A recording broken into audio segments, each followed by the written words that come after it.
Lecture number 29। Topic आपका chapter 4 strategic choices batch. ठीक।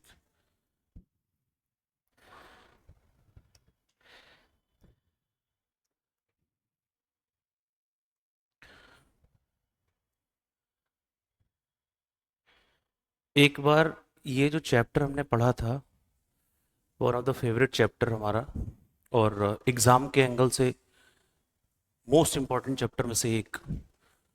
कम से कम 10 से 12 नंबर की वेटेज 50 नंबर में। ये जो चैप्टर हमने पढ़ा था तो इसमें chapter number 4 strategic choices, we have done a deep revision of chapter 1, we have done the deep revision of chapter 3. Now it's in this journey, now the chapter number 4 revision, and thereafter only 2 chapters will be remain. हालांकि ये chapter जो हमने किया था तो इसको भी बहुत अच्छे से हमने कंप्लीट किया था, प्रोवाइडेड दैट कि हम आपने रिवीजन किया होता। तो इस चैप्टर में अगर जब मैंने आपको पढ़ाया था तो मैंने सीधा एक बात बोली थी कि इसमें कुछ टॉपिक्स हैं, कुछ सब टॉपिक्स हैं, और उस तरीके से पूरा चैप्टर चलेगा। जैसे कुछ ब्रॉड स्ट्रेटजीज थी जो आपने बहुत डिटेल में पढ़ी थी, जैसे स्टेबिलिटी। सुन के कुछ याद आ रहा है? स्टेबिलिटी, स्टेबल याद आ रहा है? इतना ही याद आ रहा है। ग्रोथ एंड एक्सपेंशन याद आ रहा है? कौन सी कंपनीज को सजेस्ट करोगे growth and expansion? Retrenchment, retrenchment कई चीजें आ जाती हैं उसमें फिर। हाँ, किसी कंपनी को बाहर का रास्ता देखना हो, एग्जिट करना हो, तो कौन कौन से तरीके हैं? पहले क्या लगाओगे? Turn around, reverse the process of decline. दूसरे स्टेप अगर काम नहीं बना तो मैं क्या करूंगा? इसमें क्या करते हैं? लॉस मेकिंग यूनिट को ही बेच देते हैं, और जब कुछ नहीं बचता है तो पूरा बिजनेस ही बंद कर देते हैं। ठीक। उसके बाद आपने स्ट्रैटेजिक ऑप्शन सबसे लास्ट में पढ़ा था, जिसमें पोर्टफोलियो एनालिसिस के मॉडल्स आए थे। 2-3 मॉडल्स का नाम बताओ। जी मैट्रिक्स, ठीक है, और एडीएल मैट्रिक्स, और डॉग, काउ, स्टार, ये सब कहां थे?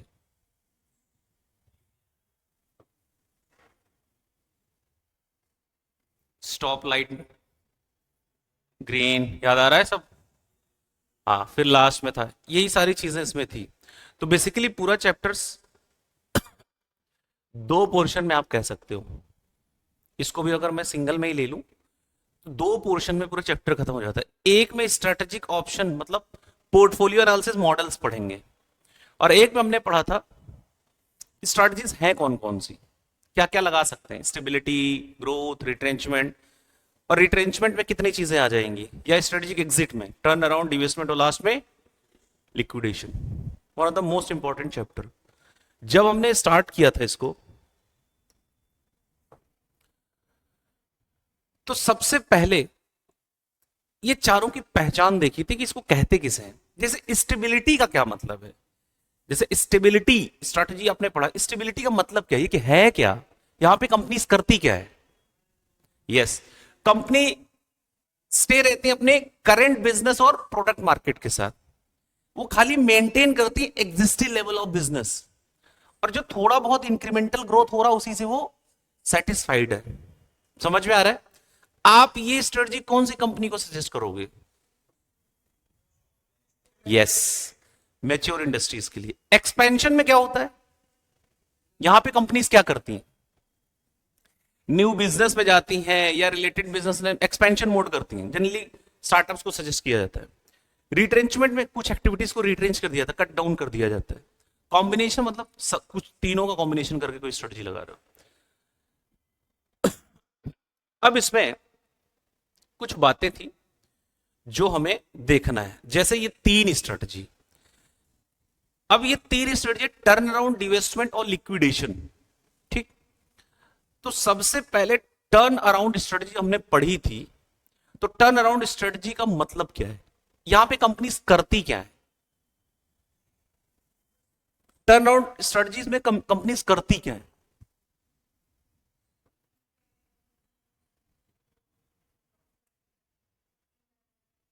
इंटरनली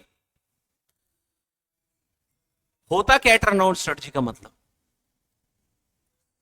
अगर कोई कंपनी फोकस करे किस पे, वेज एंड मीन्स पे, बस कीवर्ड क्या मैंने बताया था, जिसके थ्रू क्या करना चाहती है, reverse the process of decline. अगर मतलब आप डाउन जा रहे हो, आपको लग रहा है कि मैं कंपनी मेरी नहीं चल रही सही से, तो उसको रिवर्स कर दो, जैसे एग्जांपल बताया था आपको मैंने। उसके लिए आपको कौन सी स्ट्रेटजी अडॉप्ट करनी पड़ेगी? Turn around. तो एक वर्ड याद रखना, reverse the process of decline. If the company chooses to focus on ways and means, ऐसा कोई तरीका या माध्यम जिसके थ्रू कंपनी क्या कर दे, reverse the process of decline, तो कौन सी स्ट्रेटजी अडॉप्ट करेगी वो? Turn around strategy. Turn around strategies में जो कंपनीज का मेन फोकस होता है किस पे? इंप्रूविंग इंटरनल एफिशिएंसीज पे। किस पे होता है? इंप्रूविंग यस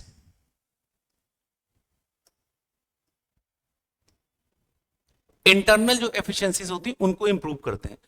अब क्वेश्चन आता है कि वो कौन कौन सी सिचुएशंस है जब टर्न अराउंड स्ट्रेटजी की डिमांड होगी या जरूरत होगी। याद आ रहे हैं कुछ पॉइंट्स? जब कंपनी में नेगेटिव कैश फ्लो चल रहा हो बिजनेस का। दूसरा, जो प्रोडक्ट सर्विसेज वो कैसे हो जाए, अनकॉम्पिटेटिव हो जाए। आपका मार्केट शेयर लगातार क्या हो रहा है, डिक्लाइन हो रहा है। जो कंपनी की फिजिकल फैसिलिटीज हैं वो क्या हो रही हैं, डिटेरिएट हो रही हैं। ओवर स्टाफिंग हो रही है कंपनी में। हाई टर्नओवर, हाई टर्नओवर मैंने बताया था किसे कहते हैं, किसे कहते हैं? एम्प्लॉयज छोड़ छोड़ के जा रहे हो। और लो मोरल, एम्प्लॉय का जो मोरल है, उत्साह है, वो क्या है, डाउन, आत्मल डाउन हो। और क्या हो रहा हो कंपनी में, मिस मैनेजमेंट। तो ये सिचुएशंस में आप कौन सी स्ट्रेटेजीज लगाओगे? तो टोटल कितनी सिचुएशंस है? अब क्वेश्चन जैसे बना के इंस्टीट्यूट पूछ सकता है कि टर्न अराउंड स्ट्रेटजीज कौन कौन सी सिचुएशंस में अप्लाई की जाती हैं। तो देयर आर 6 सिचुएशन। तो कीवर्ड्स क्या है? जब नेगेटिव कैश फ्लो, नंबर 1। और कोई? जो जब प्रोडक्ट और मार्केट, जो प्रोडक्ट कंपनी का क्या हो जाए, अनकॉम्पिटिटिव। थर्ड, मार्केट शेयर क्या हो रहा है हमारा, डिक्लाइन हो रहा है। फोर्थ, फिजिकल फैसिलिटी डिटेरियोरेट हो रही है, छीण हो रही है, कम हो रही है, खराब हो रही है। फिफ्थ, जो एम्प्लॉइज का मोराल हो या ओवर स्टाफिंग, ये सब एक में आ जाएगा। और सबसे लास्ट पॉइंट, बस बहुत इंपॉर्टेंट क्वेश्चन है, इससे ऐसे ही पूछा जाता है डायरेक्ट क्वेश्चन जब आता है, डिफाइन या explain turn around strategy and also explain when it is needed. 5 marks का क्वेश्चन। तो ये पूछा जाता है कभी। 1 नंबर में डेफिनेशन पूछेगा आपसे, और 4 नंबर में क्या पूछेगा कि कितने तरीके हैं, कितने सिचुएशंस हैं जब ये अडॉप्ट किया जाएगा, अगर डायरेक्ट क्वेश्चन आया तो। जनरली डायरेक्ट ही क्वेश्चन रहता है। सिनेरियो बेस्ड क्वेश्चन जो होते हैं वो क्वेश्चन नंबर 1 होता है। 1 का A B C 3 question, 15 number के 2 क्वेश्चन मान लो। अब टोटल करना कितने नंबर का, 35 नंबर का है। 15 नंबर का क्या होगा, ऑब्जेक्टिव। तो लिखने वाला पोर्शन कितना होगा, 35 का ही लिखना है हमें। अब इस 35 में भी 2 क्वेश्चन सिनेरियो बेस्ड। कितने क्वेश्चंस, 2 क्वेश्चंस। अब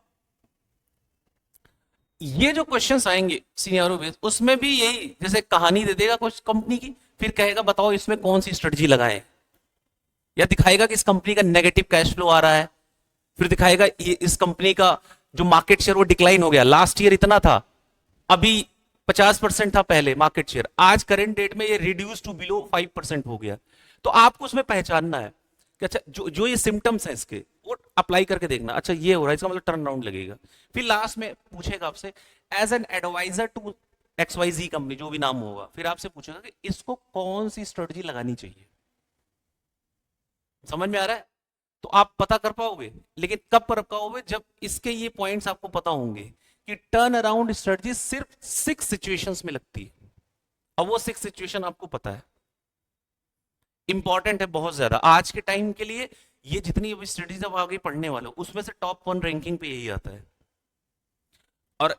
ये जिस बंदे ने अपनी लाइफ में लगा लिया, कंपनी की तो बात छोड़ो, कंपनी तो सक्सेस हो ही जाएगी, अगर स्टार्टिंग में समझ के चीज लगा लिया तो कंपनी बच जाती है। और आपने अपनी लाइफ में भी इसको लगा लिया तो आप भी एग्जाम पास कर जाओगे। Reverse the process of decline. समझ में आ रहा है? सितंबर अब बिल्कुल नजदीक है, मार्च खत्म हो गया, सितंबर आ रहा है, अप्रैल तो पता ही नहीं चलेगा, मई जून जुलाई अगस्त सितंबर, अगस्त तो मैं काउंट ही नहीं करूंगा, उड़ जाता है। अब बस तैयारी बनाए रहो। अच्छा, फिर आएगा कि एक्शन प्लान क्या होगा। चलो आपने ये फिगर आउट कर लिया कि यहां ये प्रॉब्लम हो रही है। अब अगले स्टेप पे आता है कि ये जो टर्न अराउंड स्ट्रेटजीज है उसको लगाओगे कैसे, एक्शन प्लान क्या होगा, ये भी क्वेश्चन बन सकता है कि एक्शन प्लान बताओ कैसे होगा। तो सबसे पहला काम आपका क्या होगा, एकदम लॉजिकल सेंस में, सबसे पहले आप असेसमेंट करोगे किसका, करंट प्रॉब्लम है क्या। पहला स्टेप क्या है, टर्न अराउंड स्ट्रेटजी का एक्शन प्लान में सबसे पहले एज अ कंपनी हम क्या करते हैं, सबसे पहले क्या असेस करते हैं, हम असेसमेंट करते हैं कि करंट प्रॉब्लम है क्या। चलो आपने असेसमेंट कर लिया। सेकेंड सिचुएशन में एनालाइज करते हो आप क्या, सिचुएशन को एनालाइज करते हो और डेवलप करते हो क्या, स्ट्रैटेजिक प्लान। सेकेंड स्टेप पे स्ट्रेटेजिक प्लान डेवलप हो चुका है। अब थर्ड स्टेप पे अब देखो डेवलप हो गया तो अगला स्टेप इंप्लीमेंट होना ही चाहिए। अगला स्टेप लॉजिकल सेंस में क्या होगा, इंप्लीमेंट करेंगे। क्या करेंगे, इंप्लीमेंट करेंगे क्या। What do you mean by the word emergency action plan.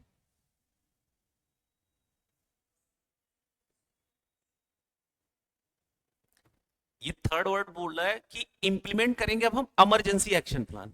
मतलब क्या करें, इमरजेंसी एक्शन प्लान का मतलब क्या। अरे भैया कंपनी के लिए तो इमरजेंसी सिचुएशन है, डू और डाई वाली सिचुएशन, तो इमरजेंसी प्लानिंग तो बनाएंगे हम कि ये चीजें हो रही है इसके लिए ये करो। तो इसलिए थर्ड में क्या कह रहा है, इंप्लीमेंट कर दो जो तुमने इमरजेंसी एक्शन प्लान बनाया है। जैसे आप भी बनाते हो ना इमरजेंसी एक्शन प्लान, कि लास्ट मोमेंट पे बनता है वो, कि देखो अब कुछ तो मिल जाए, इससे बेटर है कुछ ना मिले, कुछ तो मिल जाए। अभी इस अटेम्प्ट में भी यही हाल हुआ था। इस अटेम्प्ट में अभी जब रिजल्ट आया था बच्चों का, उसमें भी सेम ये मुझे याद आया इमरजेंसी एक्शन प्लान। फिर मैंने उसका रिजल्ट देखा, एक ग्रुप दिया, अब मुझे अंधेरे में रखा कि बहुत ग्रुप दूंगा सर, और क्लास बहुत ग्रुप की। कह रहा वो सर ना फॉर्म तो बहुत ग्रुप का भरा था, लेकिन वो लास्ट में जाते जाते ना मुझे ऐसा लगा कहीं ऐसा ना हो ना इधर का रहूं ना उधर का रहूं, कुछ तो कर लूं। तो मैंने सर पूरा फोकस 2 महीने पहले मैं ग्रुप 1 पे डाल दिया। मैंने कहा बहुत बढ़िया बेटे, शाबाश बेटा। और फिर कहा बेटा सर मई में फिर दोबारा दे दूंगा, सेकंड ग्रुप में दे दूंगा। मैंने कहा अच्छा, हालांकि पास हो गया वो। तो ये मुझे याद आया इमरजेंसी एक्शन प्लान, कि सर एक बार तो मन किया कि फॉर्म तो भर दिया बहुत ग्रुप, लेकिन मैं मई में शिफ्ट कर जाऊं पूरा ही बहुत ग्रुप के लिए। फिर अंदर से एक आवाज आएगी कि ये तो कोई अच्छी बात नहीं है, कल को कोई पूछेगा तो पेपर ही नहीं दिया, मैदान ही छोड़ दिया। तो सर एटलीस्ट एक तो दिया है, अब पास तो हो गया हूं देख लो सर। तो ऐसे भी बच्चे होते हैं, और कंपनी में भी यही होता है जब इंप्लीमेंट करते emergency action plan third step पे।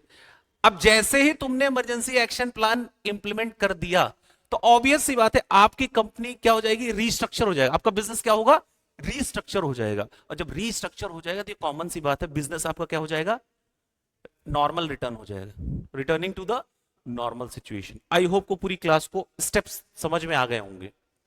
अब आपसे कोई क्वेश्चन पूछे टर्न अराउंड स्ट्रेटजी क्या है, क्या बोलोगे, reverse the process of decline. ठीक, फिर पूछेगा ये बताओ टर्न अराउंड स्ट्रेटजी लगती कहां कहां है, किन सिचुएशंस में, तो क्या बोलोगे, 6 स्टेप।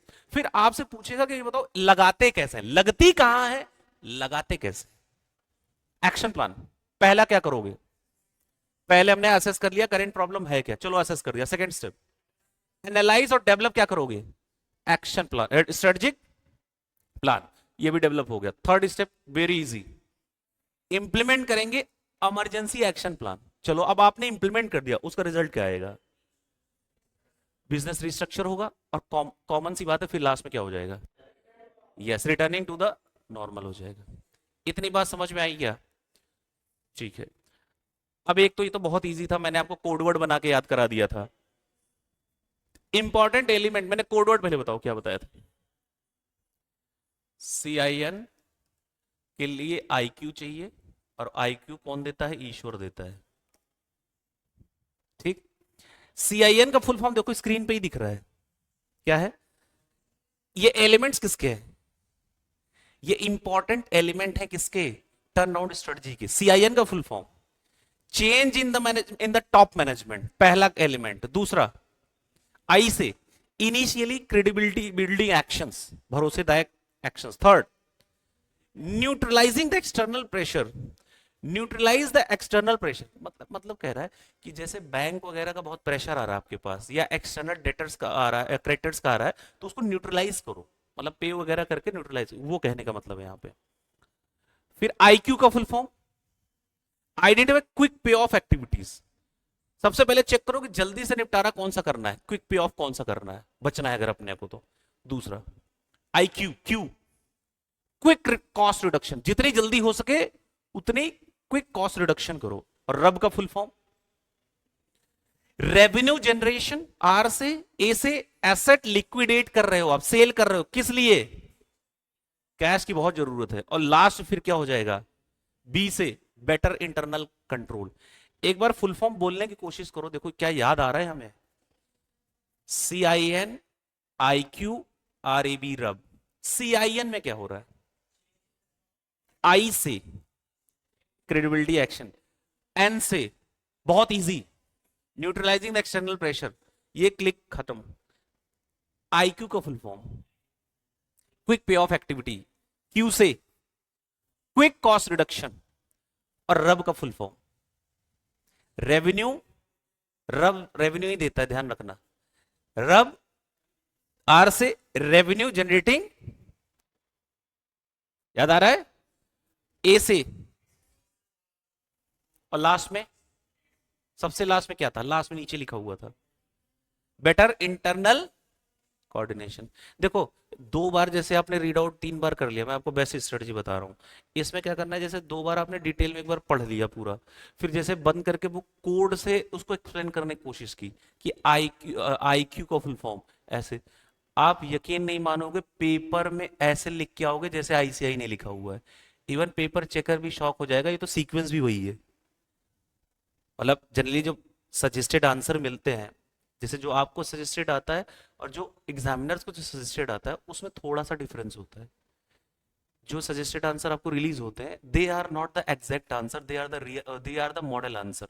क्या होते हैं? तो जब रियल आंसर आपको मिलते हैं, तो उसमें क्या करता है इंस्टीट्यूट कि जैसे उसकी बुक में आंसर दिया हुआ है, अब जैसे ये दिया हुआ है ऐसे, तो सीक्वेंस भी यही होता है। वो इतनी मेहनत नहीं करते इधर उधर करने का, सीक्वेंस वही होता है।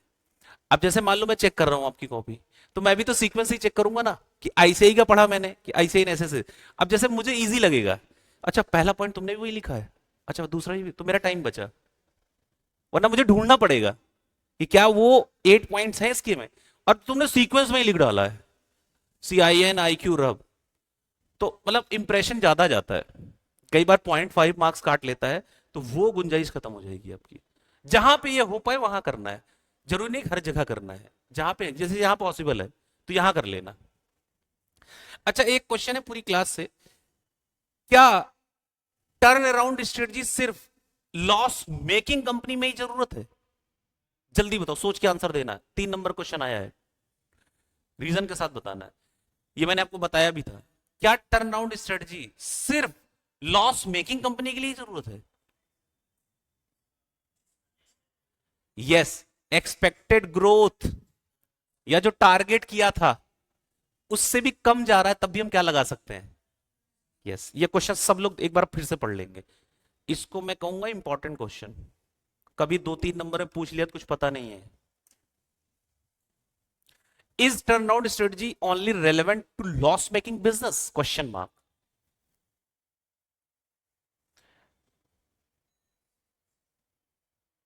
पुअर परफॉर्मेंस भी अगर एक्सपीरियंस कर रही कंपनी तब भी नीडेड है, कोई जरूरी नहीं कि लॉस में ही आए। और पुअर परफॉर्मेंस का ये भी मतलब नहीं होता हमेशा कि लॉस ही हो रहा हो, ये भी तो हो सकता है जितने एक्सपेक्टेड ग्रोथ से उसे डाउन जा रहे हो, है कि नहीं? टारगेट प्रॉफिट, मतलब मैंने टारगेट किया था 5 करोड़ का प्रॉफिट, आया है 50 लाख, तो भी मैं लगा सकता हूं। Is it clear to everyone? Clear to everyone? देखो मैं डिटेल रिवीजन करा रहा हूँ, रिवीजन नहीं करा रहा हूँ, क्या करा रहा हूँ, डिटेल रिवीजन, मतलब पूरी क्लास ही चल रही है एक प्रकार से। हाँ, इसका आंसर आपको ऐसे ही देना जैसे इंस्टीट्यूट ने बोला है, क्योंकि जब मुझे कॉपी चेक करने के लिए मिलेगी तो मेरे जो आंसर शीट होगी, मुझे जो सजेस्टेड आंसर मिलेगा मुझे उसमें यही लिखा होगा। समझ में आ रहा है? मैं आपको कई कॉपीज दिखाऊंगा, देखो अगर मौका मिला तो दिखाऊंगा, उसमें स्टेप्स में चेक होती हैं कॉपियां, कभी देखना आप। और जैसे आपने जो बोला, आपने वो लिख दिया, लेट्स से कि आधे पेज पे वो लिखा, फिर आपने ये लिखा, जब मैं आपकी कॉपी अगर चेक करूंगा तो मैं उसको नहीं चेक करूंगा,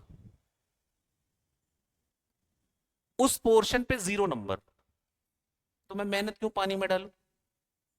और जो चेकिंग शुरू होगी इसी पे होगी, लिखा होगा स्टेप 1, कि मतलब स्टेप 1 मतलब स्टेप वाइज कॉपी चेक होती है, स्टेप्स दिए होते हैं। इवन जब आप सजेस्टेड अपने कॉपी चेक करो देखोगे सर्टिफाइड, तो उसमें स्टेप्स वाइज लिखे होते हैं। इंस्टीट्यूट का सीधा डायरेक्शन होता है कि मैंने जो बोला ऐसे ही करो, तो वो स्टेप्स पे नंबर होते थे। कई बार बच्चों की शिकायत होती है कि सर मैंने देखो यहां इतना लिखा है, 0 नंबर, इसमें कुछ दिया ही नहीं। क्यों देगा भाई, जब उस स्टेप के नंबर ही नहीं है, उनके सिस्टम को नंबर ही एलोकेट नहीं है उसके। तो इसीलिए कहा जाता है कि आईसीआई को जो आंसर दो वही दो जो पेपर सेटर मांग रहा हो, नीचे जो लिखा होता है। इस पे मैं बार बार फोकस करता हूं, सबसे ज्यादा अगर मैं फोकस करता हूं तो इस लास्ट वाली लाइन पे। मैं हमेशा बोलता हूं जब भी आप क्वेश्चन पढ़े, कोई भी क्वेश्चन हो, किसी भी सब्जेक्ट में हो, उसका जो लास्ट पैराग्राफ होता है वो पूरा गेम चेंजर होता है। जिस स्टूडेंट ने वो लास्ट पैराग्राफ को ढंग से पढ़ लिया, तुमने समझो एग्जामिनर को पढ़ लिया, पेपर सेटर को पढ़ लिया, और उसी के बेस पे आंसर शीट ड्रॉ होती है उनकी, जो सजेस्टेड बनता है उसी के बेस पे बनता है। और तुमने अगर उसको समझ लिया, अदरवाइज भटकोगे, लिखोगे कुछ, पूछा कुछ है। और एक तो वेटेज ऑफ मार्क्स भी देखना है साइड में, कितने नंबर का है, उस हिसाब से पूरा राइट डाउन करना है। ये ध्यान रखना, ये बहुत इंपॉर्टेंट बात। इस तरीके से हमारा टर्न राउंड स्ट्रेटजी खत्म हो जाती है। अगर आपसे कोई क्वेश्चन पूछे, ये बताओ कि चैप्टर नंबर 4 में टर्न राउंड स्ट्रेटजी में कितनी सब टॉपिक्स हैं? पहले तो मीनिंग, सेकंड नीडेड कब है, third action plan, fourth elements, और लास्ट, लास्ट ये मत भूलना पुअरली परफॉर्मेंस वाला। क्या था क्वेश्चन वो? Is turn out strategy needed only in, बस, इसके अलावा कोई सब टॉपिक नहीं है। पेपर में क्वेश्चन आएगा तो इनमें से ही आएगा, आपको तैयार रहना है। क्लियर? तो पहला टॉपिक क्लियर हो गया सबको? पहले बताओ यस या नो, लॉक हो गया क्लास में कि नहीं, याद हो गया कि नहीं क्लास में? चलो अभी थोड़ी देर बाद क्विक रिकैप लूंगा। अब आते हैं, now we are going to enter into second step. जब टर्न अराउंड स्ट्रेटजी से कंपनी का काम नहीं बनता है तो हमने क्या पढ़ा था, तब कंपनी को बचाने के लिए क्या डिसीजन लिया जाता है? डिवेस्टमेंट। क्या मिलते हैं? डिवेस्टमेंट। तब ये लगाते हैं, और इससे भी काम नहीं बनता तो थक हार के लास्ट में क्या लगाना पड़ता है? लिक्विडेशन। अब डिवेस्टमेंट स्ट्रेटजीज क्या है? इट इन्वॉल्व द सेल और liquidation of portion of business. क्या बेचते हैं इसमें? पोर्शन, बिजनेस नहीं बेचते, portion of business. My car segment is working good, but my mobile segment और माई footwear segment is not performing well. Now the board has decided to cut down the process or sell the shoe division. अगर मैं उसको बेचना चाहता हूं तो कौन सी स्ट्रेटजी लगा रहा हूं मैं? ऑब्वियस सी बात है, जो परफॉर्म कर रहा है उसको आगे बढ़ाओ। पहले मैंने उसमें लगा लिया शू डिवीजन में कि इसमें हम टर्न अराउंड लगा के देख लेते, मैं फेल हो गया, तो अब मैं लास्ट में क्या करूंगा? पूरे शरीर को बचाना है, तो सम टाइम जब कैंसर होता है इनिशियल स्टेज पे, तो वो पार्ट्स कट कर दिया जाता है ताकि शरीर बच जाए। सेम ऐसी है कि बिग जो कंपनीज होती हैं, अगर उनका लेस पुअरली परफॉर्म कर रहा है कोई या लॉसेस में जाए, तो वो यूनिट हटा दो। इसी को क्या बोलते हैं कट शॉर्ट लैंग्वेज में? डिवेस्टमेंट। तो वही बोल रहा है, इट इन्वॉल्व्स द सेल और liquidation of portion of business और मेजर डिवीजन और प्रॉफिट सेंटर, मतलब कोई एक स्पेसिफिक यूनिट वो बेच देना है, इसको बोलते हैं क्या? डिवेस्टमेंट। ये एक रिहैबिलिटेशन का प्लान है, इसको बोलते हैं it is usually part of rehabilitation. Rehabilitation का मतलब होता है किसी चीज को सही करना, जैसे इंसानों को भी सही किया जाता है। रिहैब सुना है, रिहैब में भेजा गया वो, जैसे हनी सिंह रिहैब में गया था, मतलब जब नशे के पर्सन कोई भी हो जाता है तो उसको रिहैब में भेजा जाता है, तो सुना ही होगा आपने। तो जब ऐसे तो पर्सन को रिहैब में भेजा जाता है, लेकिन कंपनी भी तो रिहैब हो सकती है, पुनर्निर्माण हो सकता है दोबारा से। तो कह it is usually part of rehabilitation, rehabilitation या रिस्ट्रक्चरिंग प्लान का एक पार्ट होता है। अडॉप्ट कब किया जाता है ये पूरी क्लास बताएगी, जब कंपनी ने टर्न अराउंड स्ट्रेटजी लगाई हो और वो प्रूव टू बी सक्सेसफुल हो गई या अनसक्सेसफुल। क्लियर, चलो। अच्छा मान लो आपको स्टार्टिंग से ही पता भैया यहां पे टर्न अराउंड लगाने का कोई सेंस ही नहीं बनेगा, तो आप डायरेक्ट क्या लगाओगे, दैट्स इट। और आपको शुरू से ही पता कोई फायदा ही नहीं डिविस्टमेंट लगाने का, तो डायरेक्ट क्या लगा दोगे।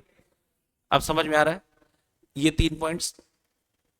अब अगला क्वेश्चन आता है, पहले बताओ मीनिंग क्लियर हो गई। मीनिंग में 3 पॉइंट्स क्या लिखोगे पता है ना आपको, जैसे वहां लिखा था।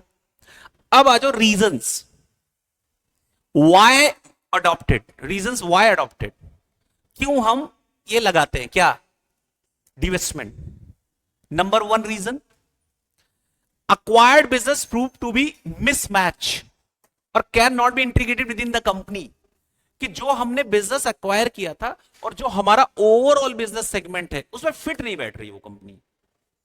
जैसे मान लो मैं कार सेगमेंट में अच्छा कर रहा था, तो मैंने सोचा जब मैं कार सेगमेंट में अच्छा कर रहा हूं तो मैं एक काम करता हूं कि मैं शू सेगमेंट में भी चला जाता हूं, या अपैरल इंडस्ट्री में भी चला जाता हूं, या फैशन इंडस्ट्री में भी चला जाता हूं।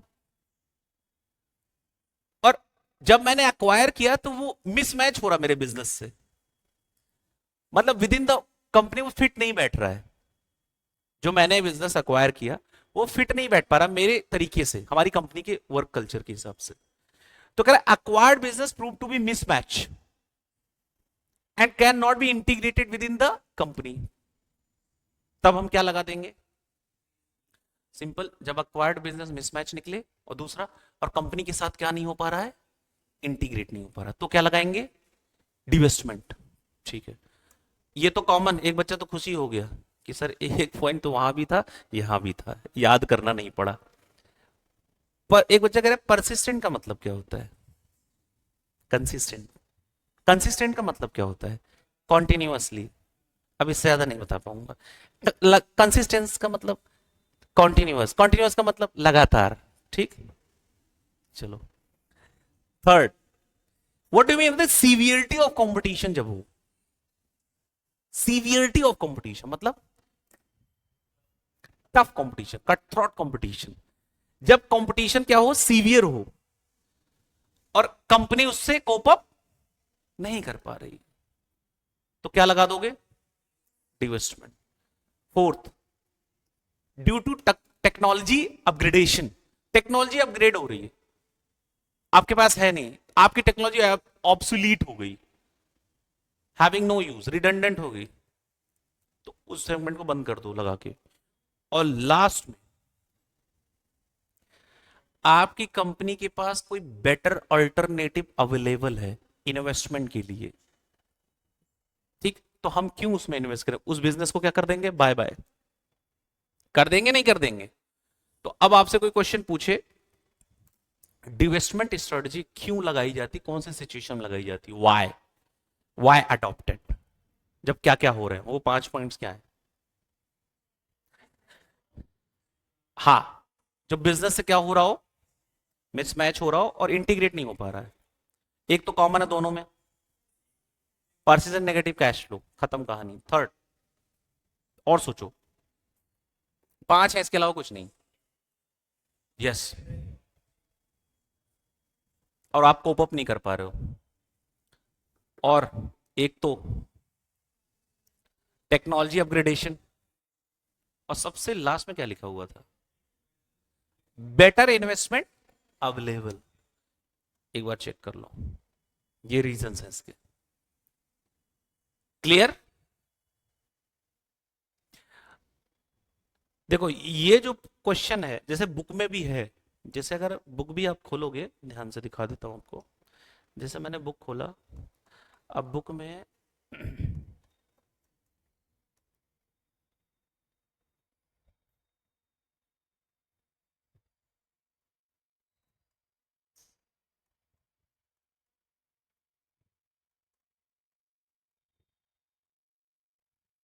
देखो इसमें ये लिमिट आपने कर लिए। अब ये देखो जैसे डिवेस्टमेंट है, डिवेस्टमेंट स्ट्रेटजी क्यों अक्वायर किया जाता है, वाई अडॉप्टेड, अभी आपने सब कुछ बताया। मिसमैच हो रहा हो, नेगेटिव कैश फ्लो आ रहा हो, कंपटीशन टफ हो, और टेक्नोलॉजी अपग्रेडेशन हो, या बेटर अल्टरनेटिव्स अवेलेबल हो। ठीक है, अब उसमें देखो फिर यहां पे क्वेश्चन दिया हुआ है, ये देखो मेजर रीजंस फॉर रीट्रेंचमेंट, और ब्रैकेट में स्लैश में क्या दे रहा है, turn around strategy. Major reasons पूछ रहा है। अगर आप इसको पढ़ोगे ना तो घूम फिर के वही होगा जो आपने कहा पढ़ा, जो टर्न अराउंड में वो पॉइंट्स पढ़े 6, negative cash flow and all, और इसके कुछ पॉइंट कॉमन, कॉपी पेस्ट है और कुछ है नहीं। चेक करना चाहो चेक कर लो, देखो कितने पॉइंट्स कॉमन मिलेंगे आपको। ये क्या कॉमन है, मिसमैच। ये क्या कॉमन है, ये क्या कॉमन है, ये क्या कॉमन है, ये क्या कॉमन है, देखते जाओ। और ऊपर के ये कुछ पॉइंट्स, लॉस हो रहा हो या ये हो रहा, तो ऑब्वियसली कॉमन पॉइंट्स है, इसमें कोई दिक्कत नहीं है, तो आप कॉपी पेस्ट वही छाप सकते हो। अब इसमें क्वेश्चन है कैरेक्टरिस्टिक्स क्या है, डिवेस्टमेंट स्ट्रेटजी की, डिवेस्टमेंट की कैरेक्टरिस्टिक्स क्या है। This strategy involve division of some activities in the given business and sell और some out of business as such, मतलब उसमें से कुछ पोर्शन हम बेच देते हैं, कहने का मतलब divested viewed as integral part of corporate strategy without any stigma attach, मतलब कह रहा है कि जो कंपनी की कॉर्पोरेट स्ट्रेटजी है उसी का इंटीग्रल पार्ट है, इंपॉर्टेंट पार्ट है, विदाउट एनी क्वेश्चन।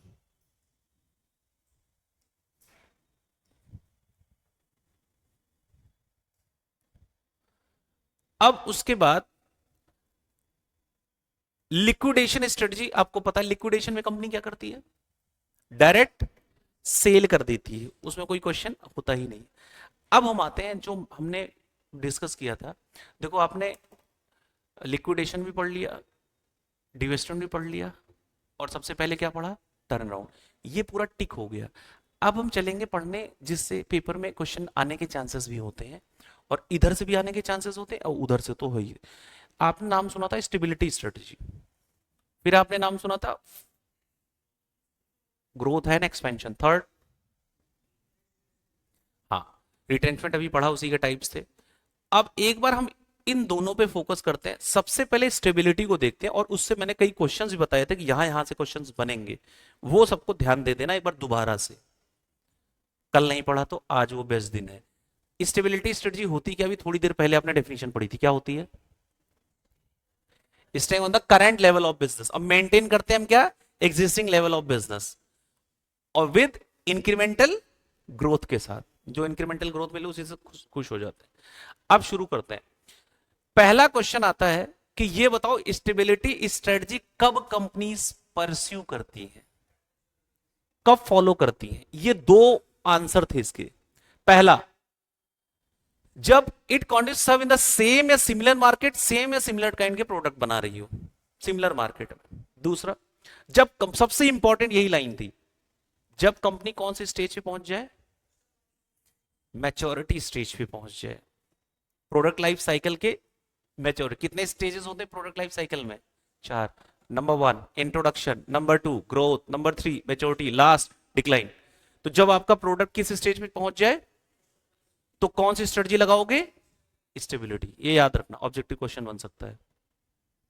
अब आते हैं कैरेक्टरिस्टिक्स, ये सब हाई एंडेड क्वेश्चन है, हाई एंडेड क्वेश्चन का मतलब है बहुत ज्यादा पूछे जाने वाले क्वेश्चन, कि स्टेबिलिटी स्ट्रेटजी के कैरेक्टरिस्टिक्स क्या है। पहला कैरेक्टरिस्टिक्स सबको पता है, stay with the same business, मतलब उसी को मेंटेन करना, मैं डेफिनेशन में यही लाइन पढ़ी थी। दूसरा, इनका जो फोकस होता है क्या एनहेंस करने पे होता है, फंक्शनल एफिशिएंसीज, तभी तो किस वे में, इंक्रीमेंटल वे में, तभी तो ये इंक्रीमेंटल प्रॉफिट से ही खुश रहते हैं। स्टेबिलिटी, अच्छा ये कौन समझाएगा, इसको आपको बताना, मैंने बताया भी था, ये पॉइंट जल्दी से बताओ इसका क्या मतलब है, पूछा जा सकता है पेपर में।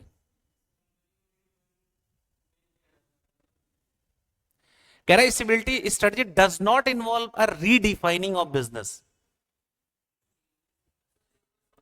हम कोई कंपनी को ड्रास्टिकली बदल रहे हैं क्या, यहां पे कोई ड्रास्टिकली कुछ चेंज कर रहे हैं क्या, नहीं, सिर्फ हम क्या कर रहे हैं, उसी को मेंटेन कर रहे हैं जो चल रहा है। तो अगर क्वेश्चन आ जाए कि क्या स्टेबिलिटी स्ट्रेटजी में रीडेफिनेशन ऑफ बिजनेस होता है, नहीं होता है, नहीं होता, रीडिफाइन नहीं करते। ये मेंटेन करती है स्टेटस क्यू। स्टेटस क्यू का मतलब होता है एग्जिस्टिंग पोजीशन। ये खाली इसका काम क्या होता है, एक कैरेक्टरिस्टिक इसका है, स्टेटस क्यू में करती है, मतलब मेंटेन करती है स्टेटस क्यू। स्टेटस क्यू का मतलब होता है एग्जिस्टिंग लेवल पोजीशन या एग्जिस्टिंग पोजीशन मेंटेन करती है। समझ में आ रहा है? Risk involve in this strategy, जल्दी से बताओ रिस्क क्यों है इसमें कम।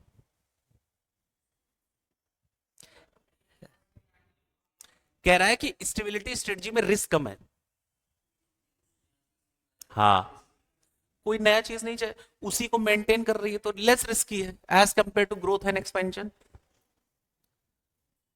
कॉन्सेंट्रेट करती है यहां पे कंपनी किस पे, अपने रिसोर्सेज पे और एग्जिस्टिंग बिजनेस एंड प्रोडक्ट्स पे, उसी पे ही फोकस है, कुछ नया नहीं। और ये देखो मैंने यहाँ क्वेश्चन भी लिखा हुआ है कि पेपर में यहां से क्वेश्चन बन सकता है ऑब्जेक्टिव। ये देखो क्वेश्चन अभी भी बना हुआ है, क्या है क्वेश्चन, ऐसी कंपनीज जो जिनका ऑब्जेक्टिव क्या है, हाई ग्रोथ या मॉडेस्ट ग्रोथ, वो कौन सी स्ट्रेटजी चूज करती है। क्वेश्चन आ सकता है, नहीं आ सकता इस लाइन से। जैसे एक केस स्टडी बनी, अब केस स्टडी बेस्ड क्वेश्चन आ रहा है और उसमें बता दिया कि इस कंपनी की जो लीडरशिप है वो इस तरीके से सोच रही है कि मॉडेस्ट ग्रोथ ऑब्जेक्टिव हो जाए, इतने से काम चल जाएगा। और फिर लास्ट में आपसे ऑप्शन डाल के पूछेगा ये कौन सी स्ट्रेटजी की तरफ इशारा कर रहा है या कौन सी स्ट्रेटजी लगाना चाह रहा है। तो याद रखना, मॉडेस्ट ग्रोथ ऑब्जेक्टिव होता है तो कौन सी स्ट्रेटजी में होता है ये, स्टेबिलिटी। और जिस कंपनी का हो कि हाई ग्रोथ करना भैया मुझे, तो फिर कौन से लगाएगा वो, एक्सपेंशन ग्रोथ। मेजर रीजंस क्या है स्टेबिलिटी स्ट्रेटजी फॉलो करने के, अब मैंने देखो सारा ब्रैकेट में भी कर रखा है, आप भी कर लो, अगर बुक लाए हो तो कर लेना। Major reasons stability strategy follow करने के मेजर रीजंस क्या है। सबसे पहला रीजन, जब कंपनी का प्रोडक्ट कहां पहुंच चुका हो, मैच्योरिटी स्टेज, और कंपनी कंफर्टेबल है एग्जिस्टिंग पोजीशन पे कि ठीक है मेरा जो स्टेटस है उसी को मेंटेन करो। और एनवायरमेंट जो है वो क्या है, अभी बिजनेस एनवायरमेंट क्या है, स्टेबल चल रहा है, कोई बहुत ज्यादा उठा भटक नहीं चल रही है। एक्सपेंशन एडवाइजेबल जब ना हो, मतलब एक्सपेंड करना रिस्की हो सकता है, तो मैं क्या फॉलो करूंगा। जब एक्सपेंशन थ्रेटनिंग हो तो हम क्या मेंटेन करेंगे, एग्जिस्टिंग क्यों। Rapid expansion form want to, मतलब बहुत कंपनी ने रैपिड एक्सपेंशन कर लिए, अब कंपनी चाहती है शांति से बैठना, बहुत पैसे कमा लिए, तो अब कंपनी क्या चाह रही है, स्टेबिलाईज कर रही है अपने आप को, तो ये फॉलो करेगी। अब एक क्वेश्चन था स्टार्टअप्स, ये देखो स्टार्टअप्स स्टेबिलिटी स्ट्रेटजी क्यों टारगेट नहीं करती। अरे भैया अभी तो, अरे वही वाली बात हो गई कि जैसे आपसे कोई कहा, अभी कह रहा हो कि पहाड़ों पे चले जाओ, हिमालय पे चले जाओ, कैसे चले जाए, अभी तो पैसे छापने हैं, देखना है कि क्या मनी ही रियलिटी है। जब फील हो जाएगा तो कहोगे अरे ये सब तो मोह माया है, कुछ नहीं है ये। लेकिन ये सब बोलने के लिए भी तो अकाउंट पैसे पड़े हों, देख तो ले। अब ऐसे ही चले गए, अब पता ही नहीं चल रहा, या तो शुरू से ही चले जाओ, 4 साल 5 साल के हुए तो चले जाओ, कोई प्रारब्ध हो तो चले जाओ, तब तो समझ में आता। नहीं तो ऐसे ही जा रहे हो तो लोग कहेंगे लो पैसा भी नहीं कमाया, काम भी नहीं किया। ऐसे कंपनीज, अभी कंपनी वो टॉप वो देखा ही नहीं, मार्केट शेयर देखा ही नहीं। और जो स्टार्टअप्स होते हैं उनका पहला टारगेट क्या होता है, पहले यूनिकॉर्न बनना है, बाद में पॉपकॉर्न बनना है, पहला टारगेट यही होता है। मतलब यूनिकॉर्न बनना है ना, जल्दी जल्दी पैसा कमाना है, हाई ग्रोथ करना है, एक्सपेंशन करना है। तो इसीलिए स्टार्टअप्स जो एंटरप्रेन्योरियल वेंचर होता है, उनका मेन फोकस क्या होता है? Growth and expansion. समझ में आ रहा है? अच्छा, ग्रोथ एंड एक्सपेंशन में क्या कंपनी रीडिफाइन करती है अपने बिजनेस को? क्या ग्रोथ, देखो ना क्या लिखा हुआ है, रीडिफाइन। अगर पूछा जाए कौन सी स्ट्रेटजी में रीडिफाइन किया जाता है बिजनेस, ग्रोथ एक्सपेंशन में, और किस में नहीं किया जाता? स्टेबिलिटी में। इसके कैरेक्टरिस्टिक्स देख लो, उसका जस्ट पहला कैरेक्टरिस्टिक तो जस्ट अपोजिट है लास्ट जो पढ़ा था, देखो, स्मार्ट वर्क। इसमें रीडेफिनेशन इन्वॉल्व होता है। क्या ये स्टेबिलिटी स्ट्रेटजी का अपोजिट है? Yes. Expansion leads to business growth, obvious सी बात है, एक्सपैंड करेंगे तो बिजनेस ग्रो करेगा। The process of renewal of firm through fresh investment and new business facility expansion strategy. नया बिजनेस एक्सपेंड कर सकते हैं, फ्रेश इन्वेस्टमेंट के थ्रू एक्सपेंशन स्ट्रेटजी लगानी पड़ेगी उसके लिए। ये क्वेश्चन आता है पेपर में, देखो मैंने इंपॉर्टेंट लिख दिया इस पॉइंट पे, इस पॉइंट पे कह रहा है expansion strategy is highly versatile strategy. ये इन्वर्टेड कॉमा में पूछेगा ऐसे लिख के, यहां से शुरू करेगा और यहीं पे क्लोज कर देगा, फिर आपसे कहेगा कमेंट करो इस पे, लाइक करो या ना करो, लेकिन क्या करो, कमेंट्स करो, ठीक। और फिर आप कहोगे कि ये तो था ही नहीं, बुक में ही नहीं था कहीं, ठीक। ऐसे मजाक करता है institute. Expansion studies highly versatile strategy. अब क्या होगा, अब बच्चे लिखना शुरू, जिसने ये पैराग्राफ पढ़ा होगा तो छाप के आएगा पैराग्राफ, और बाकी लोग क्या लिख के आएंगे, जनरल आंसर। मतलब पेज तो भर देंगे वो, लेकिन वो स्टेप वाइज जो मार्किंग होती, जो जहां वो सेट है आंसर शीट में, वो आंसर नहीं आएगा। चेकर के पास क्या जाएगा, ये जाएगा। फिर चेकर देखेगा ये क्या लिख रखा है इसने, फिर कहेगा मुद्दे की बात तो आ ही नहीं रही। जब मुद्दे की बात चेक होगी तो पता चलेगा ये, यहीं से वो मार्किंग शुरू करेगा, पता चला ये तो लिखा ही नहीं है। अब फिर आप घर पे आके 4 में 4 जोड़े होंगे, मिल रहा होगा 0.5। तो ध्यान रखना, अब पढ़ लो एक बार, नहीं पढ़े तो एक बार पढ़ लो। एक्सपेंशन स्ट्रेटजी कह रहा है कि हाईली वर्सेटाइल है, क्यों है? Because it offers several permutations and combination for growth. बहुत से तरीके बताता है, परम्यूटेशंस कॉम्बिनेशन बताता है ग्रोथ के कैसे करते। A firm opting for expansion strategy can generate many alternative within the strategy। बहुत सारे ऑप्शंस होते हैं आपके पास, by altering proposition regarding product market functions, pick जो सूट करे आपको। बहुत सारे प्रोडक्ट है, प्रोडक्ट के रिगार्डिंग आपके पास मार्केट क्या नाम है, ऑल्टरनेटिव्स हैं या प्लान्स हैं, जो बेस्ट सूट कर रहा है वो उठा लो आप, इसीलिए वर्सेटाइल बोलते हैं, डायनामिक बोलते हैं। Intensification, diversification. इंटेंसिफिकेशन याद आ रहा, product development, market development, market याद रहा, पेनेट्रेशन। और डाइवर्सिफिकेशन में क्या होती है, न्यू प्रोडक्ट, न्यू मार्केट। याद आ रहा है? तो एक्सपेंशन में 2 मेजर स्ट्रेटजीज रूट करती हैं, एक आता है इंटेंसिफिकेशन जो भी आपने बताया हमने, और एक आता है क्या, डाइवर्सिफिकेशन। अच्छा, एक्सपेंशन के मेजर रीजंस क्या है, क्यों कंपनी अपने आप को एक्सपेंड करना चाहती, ग्रो करना चाहती, क्यों करना चाहती? क्यों? Environment demand increase in pace of activity, strategy feel satisfied with the prospect of growth. जो इस कंपनी के स्ट्रैटेजिस्ट होते हैं वो सेटिस्फाइड होते हैं, टॉप मैनेजमेंट सेटिस्फाइड होता है किस बात से, हमारा ग्रोथ हो रहा है। और एक्सपेंशन के थ्रू हम क्या कर सकते हैं, ग्रेटर कंट्रोल कर सकते हैं मार्केट पे और अपने कॉम्पिटिटर की कंपैरिजन में। Advantage for experience curve scale operation में एक्रू। अब यहां पे मैं पूछना चाहूंगा, एक्सपीरियंस कर्व याद है आपको?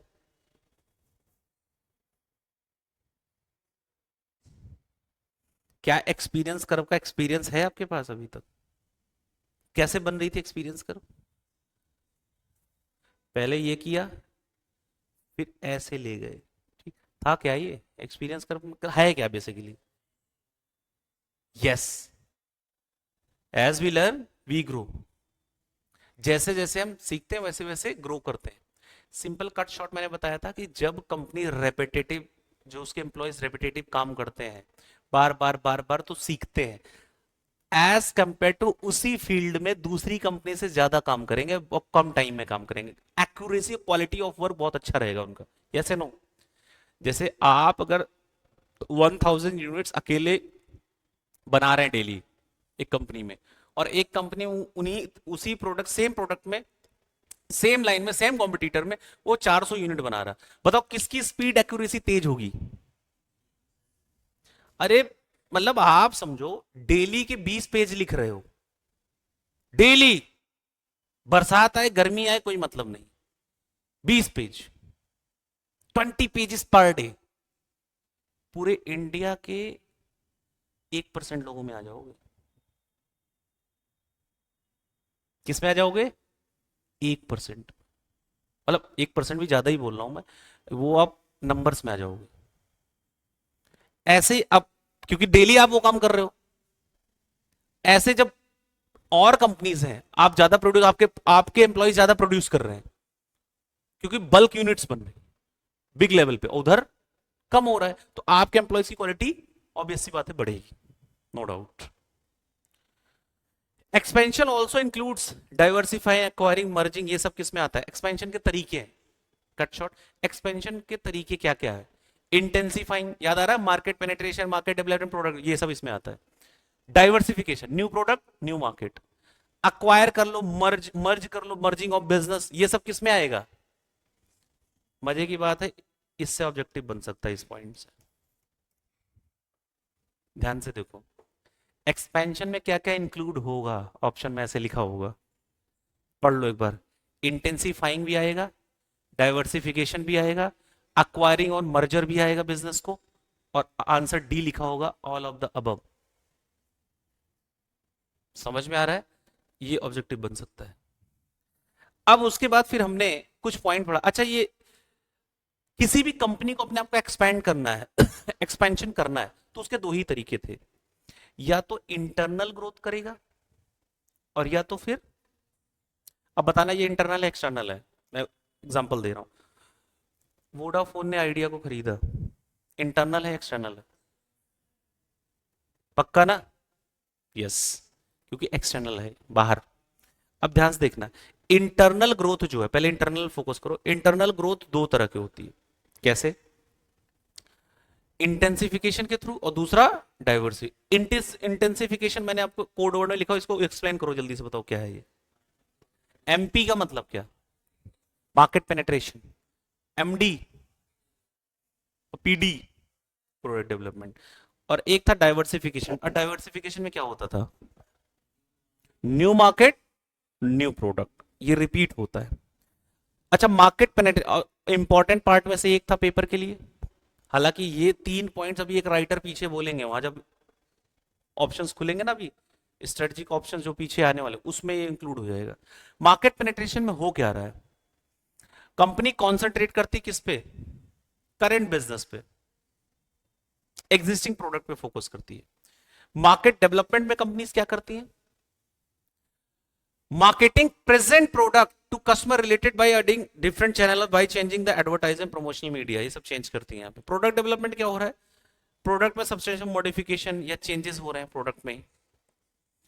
ये वाला पॉइंट जो भी आएगा थोड़ी देर बाद, इसमें बहुत डिटेल में है, और ये आपने ही पढ़ा था बहुत अच्छा, आइगर एच एन शॉप ने बताया था पीछे मार्केट में, जिसमें गुची का एग्जांपल भी है, याद आ रहा है? वहां पे है, ये सेम रिपीट होगा वहां पे। अब एक बार देखो जरा कि मार्केट पेनिट्रेशन में, और यहां से देखो ऑब्जेक्टिव बनता है कई बार, मैं आपको बता दे रहा हूं, बनता है, एग्जामिनर यहां से बना सकता है इस बॉक्स से ऑब्जेक्टिव। कैसे? मार्केट पेनिट्रेशन में हो क्या रहा, बस एक बार रीड कर लो साथ के साथ।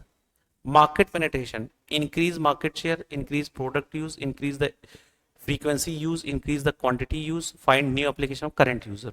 अब प्रोडक्ट डेवलपमेंट में क्या? ऐड प्रोडक्ट या फीचर ऐड कर दे रहे हो आप, प्रोडक्ट रिफाइनमेंट कर रहे हो, डेवलप न्यू जनरेशन प्रोडक्ट बना रहे हो आप, या developing new product for the same market, नया product same market. Market development में क्या हो रहा है? आप एक्सपेंड कर रहे हो, कैसे? जियोग्राफिकली टारगेट न्यू सेगमेंट्स, ये मार्केट डेवलपमेंट में। और डाइवर्सिफिकेशन में क्या होता है? दो तरीके, रिलेटेड या अनरिलेटेड। अब डाइवर्सिफिकेशन क्या? New market new product. अब आते हैं कुछ क्वेश्चंस पे। एक होता है कॉन्सेंट्रिक डाइवर्सिफिकेशन, एक होता है कॉन्ग्लोमरेट डाइवर्सिफिकेशन। कॉन्सेंट्रिक डाइवर्सिफिकेशन किससे रिलेटेड होता है? कीवर्ड याद रखना, concentric diversification, diversification to related. अगर आपने अपने आप को डाइवर्सिफाई किया लेकिन रिलेटेड बिजनेस में, कौन से बिजनेस में, आपके बिजनेस से वो रिलेटेड बिजनेस हो, तो कौन सा डाइवर्सिफिकेशन बोलेंगे, कॉन्सेंट्रिक। अच्छा, अनरिलेटेड बिजनेस में अगर किया तो, अपने आप को डाइवर्सिफाई किया मतलब आप कार बना रहे हो, सीमेंट के बिजनेस में चले गए साथ के साथ, तो क्या ये रिलेटेड बिजनेस है, अनरिलेटेड है, टोटली अनरिलेटेड है, तो कौन सा डाइवर्सिफिकेशन बोलेंगे, कॉन्ग्लोमेरेट। और एक था एक्सपेंशन करना अपने आप को, कैसे करेंगे, इनोवेशन के थ्रू। यही तीन तरीके थे, समझ में आ रहा है, इनोवेशन के थ्रू।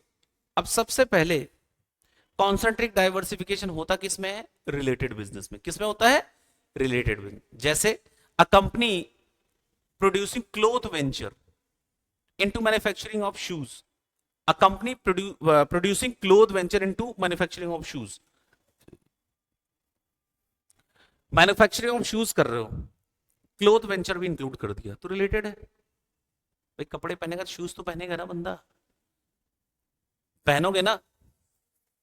ये अलग बात, कोई ट्रेंड आ जाए इंडिया में कि अब से कोई शूज और चप्पल पहनेगा ही नहीं रोड पे, तो भैया ट्रेंड आ गया तो अलग बात है, शूज बिकने बंद हो जाएंगे। कुछ टाइम पहले इंडिया में यही ट्रेंड था, एक टाइम पहले, बहुत शौक मत हो, ये ट्रेंड था इंडिया में। जो ग्रेविटेशनल फोर्स है, साइंटिफिक रीजन अगर बताऊं मैं आपको, जो ग्रेविटेशनल फोर्स है उसको लेने के लिए लोग ना शूज कम यूज करते थे। जैसे कहीं जाना वैसे होता था रिलेशंस में या रिलेटिव्स में, तो चप्पल जूते तब निकलते थे। अब पूछना आपके घर में कोई बहुत सुपर सीनियर हो, मैं तो क्वेश्चन पूछता रहता था बचपन में, अपनी दादी को बहुत परेशान करता था, तो मुझे रीजंस पता चलते थे। कि जैसे मैं देखता था कि हाँ हाँ, कि मैंने देखा कि सारी फैसिलिटीज है, तो मैंने अपने ग्रैंडफादर को भी देखा था ये चीज़ करते हुए। He was a bank manager उस टाइम पे। तो मैंने कहा ये मैनेजर साहब, मतलब बैंक मैनेजर थे, उसके बाद भी वो जैसे कहीं, जैसे आए रिटायर होके, उसके बाद मैंने देखा कहीं जा रहे हैं तो जो मेन जगह जाते तब वो निकलते थे सारे शूज वगैरह दुनिया भर के सब कुछ जो भी उनके होते थे। तो मैंने उनसे क्वेश्चन पूछ लिया कि ये क्या लॉजिक है, आपके पास इतने पैसे हैं, इतने बड़े जमींदार हो, सब कुछ है, तो ये क्या। मैं हंसता था क्योंकि मैं पढ़ता था बाहर, तो उन्होंने बैठ के मुझे समझाया, मतलब वो कनेक्ट किया कि कैसे ये धरती से वो जो हम, मतलब उसको बोलते हैं कि फिजिकली फिट रहते हैं, वो सारी चीजें लॉजिक दिया उन्होंने, तब मुझे समझ में आया था, तो मैं आज आपको बता पा रहा हूँ।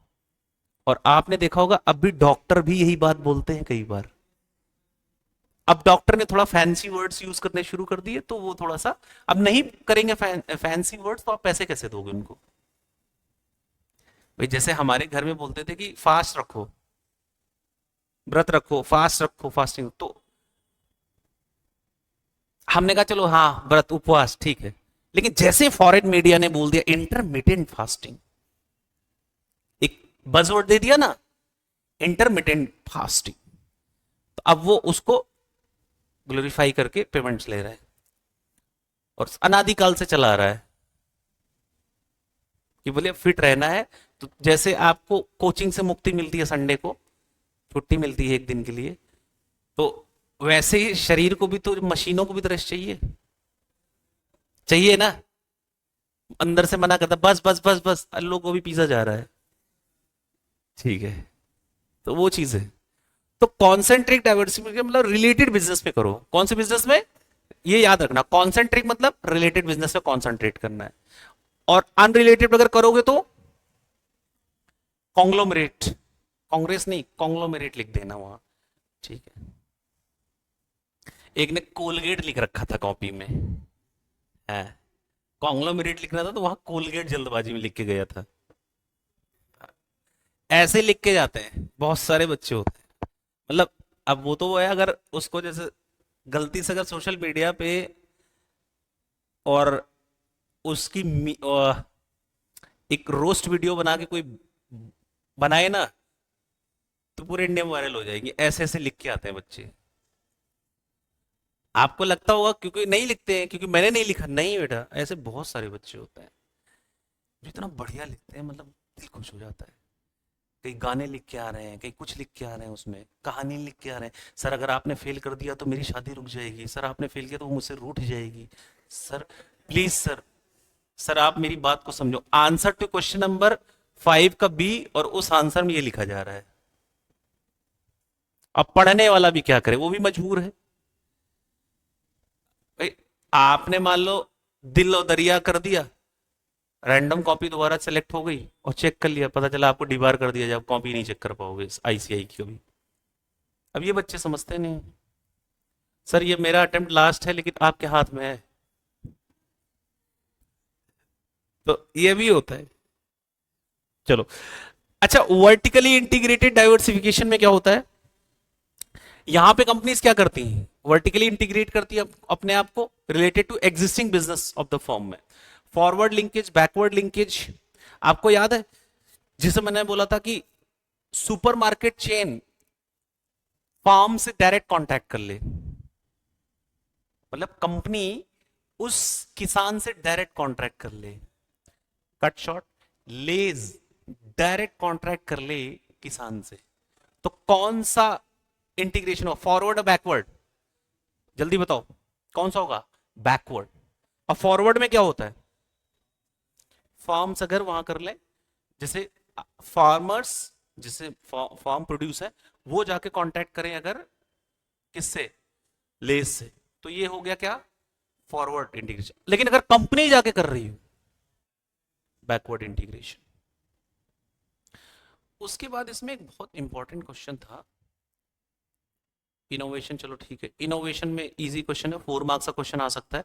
इनोवेशन किसे कहते हैं? और ये जो पॉइंट्स है ना इसके हेडिंग्स, हेडिंग्स, ये हेडिंग्स याद रखना आप। मैं आपको इस पे खोलता हूं। टाइप्स ऑफ मर्जर इंपॉर्टेंट है पेपर के लिए। Types of merger, horizontal merger का क्या मतलब होता है? जब आप सेम इंडस्ट्री में मर्ज कर रहे हो, जैसे अगर मैं telecom sector, Vodafone idea, same industry है टेलीकॉम। वर्टिकल मर्जर में क्या हो रहा है? इंडस्ट्री तो सेम है लेकिन स्टेज और डिस्ट्रीब्यूशन सिस्टम अलग अलग है। कोजेनरिक मर्जर, ये क्या होता है? कोजेनरिक merger when two or more merging organization associated in some way or other related to production process, किसी ना किसी तरीके से एक दूसरे से रिलेटेड। जैसे एग्जांपल के लिए white good category such as refrigerator merging the organization kitchen appliances. कोई किचन अप्लायंसेस वाली कंपनी है, वो बना रही किचन अप्लायंसेस, और आपकी कंपनी रेफ्रिजरेटर ये सब बना रही है, तो उससे मर्ज कर लो। कॉन्ग्लोमरेट मर्जर, अनरिलेटेड, क्या? Unrelated to each other. इसके सामने लिख लो एग्जांपल, इंपॉर्टेंट क्वेश्चन है पेपर के एंगल से ये वाला। एक्सपेंशन थ्रू स्ट्रेटेजिक अलायंस बहुत पूछा जाता है पेपर में, मैंने लिख भी रखा डायरेक्ट क्वेश्चन, और इससे डायरेक्ट ही क्वेश्चन आएगा, सीधा डायरेक्ट क्वेश्चन कि स्ट्रेटेजिक अलायंस बताओ और इसके एडवांटेज बताओ। तो मैंने जब आपको पढ़ाया था तो पोज करके एक वर्ड यूज किया था, ये एडवांटेज है इसके, पोज। याद आ रहा है? P stands for political, O stands for organizational, S stands for strategic, E stands for economic. Pose याद रहेगा। एडवांटेजेस क्या है? अच्छा देखो, एक तरीका क्या होता है लिखने का, तरीका सुनो पहले। जैसे आपने स्ट्रेटेजिक अलायंस पढ़ा और फिर उसके एडवांटेज देखा कि पोज, अब ये 4 पता है आपको, तो स्ट्रेटेजिक अलायंस जब आप पढ़ के जैसे 2 बार पढ़ा, अब उसमें से जो मेन मेन 4 पॉइंट्स हैं उसको टिक कर लिया कि ये 4 पॉइंट पेपर में लिखना, 1 2 3, क्योंकि हमारा माइंड पॉइंट्स में सोचेगा पेपर में, वो पॉइंट खटाखट लिख दिया आपने। उसके बाद जैसे अपोज, आपको पता है कि ये एडवांटेजेस हैं इसके, तो अपोज हेडिंग डालना शुरू कर, पोज पॉलिटिकल, ओ से ऑर्गेनाइजेशनल, एस से स्ट्रेटेजिक, ई से इकोनॉमिक। ये डाल के इसको अंडरलाइन कर दिया आपने पेपर में कि पेपर सेटर जो पेपर चेक कर रहा है कि ये देखो मैं जो दिखाना चाह रहा हूं, मतलब कि ये मैंने लिखा है, मतलब मुझे आता है, एडवांटेज आ रहा है। अब आपको क्या करना है कि इसके अंदर जो लिखा हुआ है इसके 2-3 रीडिंग करनी है, और इसमें से 3-3 जो मेन पॉइंट्स है, 3-4 पॉइंट्स वो निकाल के रख लेने हैं, और वही पेपर में छापना है जाके। समझ में आ रहा है? जैसे कट शॉर्ट में एक बार बता देता हूं आपको, जैसे मान लो अब ये पॉइंट मुझे लिखना है पॉलिटिकल वाला, ठीक। अब ये मैंने हेडिंग डाला political, P stands for political, pose में पी स्टैंड्स फॉर पॉलिटिकल। अब मैंने 2 रीडिंग दी इसकी, अब मैंने एक बार पढ़ा पूरा, Sometimes strategic alliance form with a local foreign business to gain entry into the foreign market either because of legal prejudice or legal barrier to entry. दूसरा कह रहा है forming strategic alliance potentially influential partner में help improve your own influence और position. दो situation कह रहा है कि स्ट्रेटेजिक अलायंस जब आप फॉर्म करते हो और स्पेशली आपका पार्टनर फॉरेन है, जैसे किसी दूसरे देश में आप जा रहे हो अपनी कंपनी को लेके और वहां पे कोई लोकल फॉरेनर पार्टनर मतलब कोई लोकल कंपनी को आपने अलायंस कर लिया, हाथ मिला लिया, तो उससे क्या होगा, ट्रेड बैरियर नहीं होगा, आपको काम करने में थोड़ी आसानी रहे क्योंकि आपके पास लोकल पार्टनर है. तो आपने कई बार देखा है जितनी बाहर की कंपनीज इंडिया में आती है तो वो हाथ मिला देती हैं, जैसे टाटा कोरस देखा था, तो उससे इनको फायदा क्या होगा, इंडिया में जो बैरियर्स हैं वो कम हो जाएंगे हमारे लिए भी, और दूसरा पोटेंशियली क्या होगा, improve your own influence and position, और हमारी influence and position already improved हो जाएगी. तो ऐसे इसमें दो पॉइंट्स है, ऐसे निकाल के तब आपको पेपर में लिखना है. नुकसान क्या है, डिसएडवांटेज क्या है स्ट्रेटेजिक अलायंस का, कई डिसएडवांटेजेस हैं इसके, जैसे शेयरिंग ऑफ रिसोर्सेज, अगर आप शेयर कर रहे हो तो ये शेयरिंग प्रॉब्लम हो सकती है, प्रॉब्लमेटिक हो सकती है, ट्रेड सीक्रेट शेयर हो सकते हैं. और नुकसान, प्रोटेक्टेड ट्रेड सीक्रेट्स भी अगर है भी तो भी कोर्ट में टाइम लग जाता है. तो potential create potential competitor, future में वो जो आज स्ट्रेटेजिक अलायंस जिससे कर रखा हो सकता है फ्यूचर में आपका पोटेंशियल कॉम्पिटिटर बन जाए और बढ़िया कॉम्पिटिटर बनेगा क्योंकि वो आपको समझता रहेगा, जैसे करंट सिचुएशन में हीरो और होंडा के बीच में हो रहा है. हीरो लॉसेस में जा रहा है, पता है आपको, हीरो होंडा एक था पहले, अलग हो गया ना, पहले अलायंस में काम कर रहे थे दोनों, आज की डेट में हीरो अभी लॉसेस में जा रहा है. न्यूज पढ़ते हो कि नहीं पढ़ते हो, अपडेट रहते हो कॉर्पोरेट सेक्टर से, अभी लॉसेस में जा रहा है. अब लेकिन होंडा जो है वो इंप्रूव कर रहा है अपने आप को, अप में जा रहा है, क्योंकि होंडा और हीरो दोनों अलायंस में थे तो दोनों को पता था अपनी अपनी, हीरो तो लीडर थी लेकिन होंडा उसने हाथ मिलाया, होंडा भी समझ गया पूरी कहानी, मार्केट देख रहे हो आप. स्ट्रैटेजिक एग्जिट मैंने आपको बताया ही था अभी. अब स्ट्रेटेजिक ऑप्शंस पे आ जाओ. देखो जनरली जब पेपर बनता है तो कैसे बनता है, पेपर जब बनता है तो इंस्टीट्यूट जैसे ये पूरे चैप्टर में टोटल कुछ पोर्शंस है, तो इंस्टीट्यूट पोर्शन वाइज क्वेश्चंस देखता है. जैसे एक पोर्शन में आ जाएगा आपको एक सेगमेंट में स्टेबिलिटी स्ट्रेटजी, ग्रोथ एक्सपेंशन, ये सब आ जाएगा. दूसरे सेगमेंट में फिर इंस्टीट्यूट इसमें पकड़ेगा टर्न अराउंड स्ट्रेटजी, फिर उसके बाद डिवेस्टमेंट लिक्विडेशन, और थर्ड स्टेप पे पकड़ेगा स्ट्रेटेजिक ऑप्शंस. इनमें से ही दो क्वेश्चन उसको उठाने हैं, मतलब पूरे में से जो डायरेक्ट क्वेश्चन की मैं बात कर रहा हूं वो इन तीन सेगमेंट में से दो उठाएगा. ठीक, 5-5 नंबर के, और ऑब्जेक्टिव की मैं बात नहीं कर रहा हूं, 2 नंबर अलग हो सकते हैं, बट जो मेन क्वेश्चन दो उठाएगा वो तीन ही सेगमेंट में से दो उसको उठाने हैं, और दो सेगमेंट कोई भी हो सकता है. अब जैसे ये लास्ट सेगमेंट इसका है स्ट्रैटेजिक ऑप्शंस. स्ट्रैटेजिक ऑप्शन में सबसे पहले एनशॉप मैट्रिक्स जो आपने पढ़ा था, कि ये जो एनशॉप मैट्रिक्स है या जिसको बोलते हैं प्रोडक्ट मार्केट ग्रोथ मैट्रिक्स भी बोलते हैं इसको, दूसरा नाम क्या है, एनशॉप प्रोडक्ट मार्केट ग्रोथ मैट्रिक्स. ये है क्या, ये दिया किसने था, प्रोडक्ट मार्केट ग्रोथ मैट्रिक्स किसने बताया था, एनशॉफ ने, आइगर एनशॉफ. चैप्टर नंबर में डेफिनेशन भी दे रखी है इन्होंने, याद आ रहा है, आइगर एनशॉफ सबसे पहले चैप्टर में, आइगर एनशॉफ, उसके बाद एक विलियम एफ ग्लुइक, तो पहली वाली कॉमन थ्रेड. ठीक, तो कह रहा है is useful tool that the business help to decide their product and market growth strategy. एक यूजफुल टूल है जिसके थ्रू बिजनेस या कंपनीज क्या डिसाइड करती हैं, अपने प्रोडक्ट को और मार्केट ग्रोथ स्ट्रेटजी को. इससे आपको फेयर आइडिया लग जाता है क्या, कि किस पे ग्रोथ हमारी डिपेंड करेगी. ये वो चार हैं जो आपने पीछे भी देखा था, और ये एकदम इजी. सबसे पहले मार्केट पेनेट्रेशन, मार्केट पेनिट्रेशन में हो क्या रहा, वेयर द बिजनेस या company focus on selling existing product into existing market, कि जब हम एग्जिस्टिंग प्रोडक्ट को एग्जिस्टिंग मार्केट में ही बेचें तो फिर कौन सी स्ट्रेटजी लगा रहे हैं, मार्केट पेनिट्रेशन। जैसे गुची का example, Gucci a luxury clothing brand selling luxury clothing in European market with new design in a is a market penetration, European market, existing product, existing market।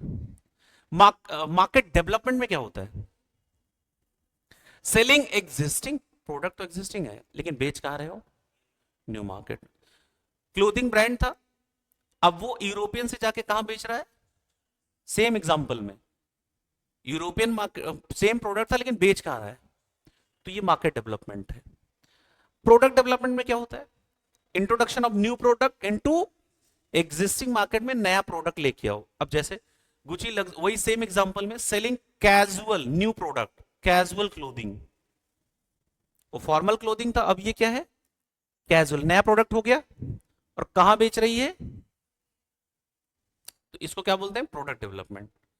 और फिर आता diversification, all together बिल्कुल अलग, ये क्या है, इसको क्या बोलते हैं, डेवलपिंग। इसमें क्या होता है, दोनों चीजें अलग अलग, मतलब where business market new product into new market, नया प्रोडक्ट आप लेके आ रहे हो लेकिन कहां लेके जा रहे हो, न्यू मार्केट में। ये सबसे इजी होता है।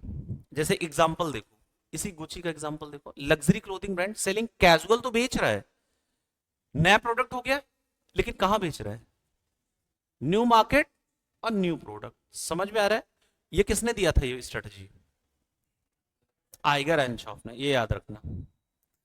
एडीएल मैट्रिक्स, एडीएल मैट्रिक्स ये क्या है, ADL matrix, ADL matrix is a portfolio analysis technique है, दैट इज बेस्ड ऑन, जो किस पे बेस्ड है, प्रोडक्ट लाइफ साइकिल पे बेस्ड है।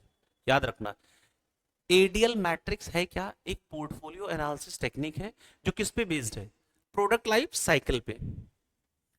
इसमें टू डायमेंशनल मैट्रिक्स है, मतलब एक तरफ स्टेज ऑफ इंडस्ट्री की मेजोरिटी देखते हैं किस स्टेज पे है, और उसकी कॉम्पिटिटिव पोजीशन देखते हैं कि क्या है।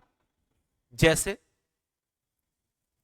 आपने देखा था कि 4 तरीके से प्रोडक्ट लाइफ साइकिल होती है, PLC product life cycle, embryonic, या जिसको दूसरे नाम से आप जानते हो इंट्रोडक्शन स्टेज, दूसरा ग्रोथ, तीसरा क्या था, मैच्योरिटी, और लास्ट में क्या था, डिक्लाइन, एजिंग भी कह सकते हो, एजिंग कहो या डिक्लाइन करो। प्रोडक्ट लाइफ साइकिल के 4 स्टेजेस हैं, और इन्हीं से अगर मान लो आपकी पोजीशन उस मार्केट में डोमिनेंट है, क्या है, डोमिनेंट पोजीशन है मार्केट में, ये क्या होता है, रेयर पोजीशन बोलते हैं इसको, क्या बोलते हैं, रेयर पोजीशन। मोनोपोली क्रिएट कर रहे हो, स्ट्रॉन्ग प्रोटेक्टेड टेक्नोलॉजी लीडरशिप आओगे तब आपकी डोमिनेंट पोजीशन मानी जाएगी।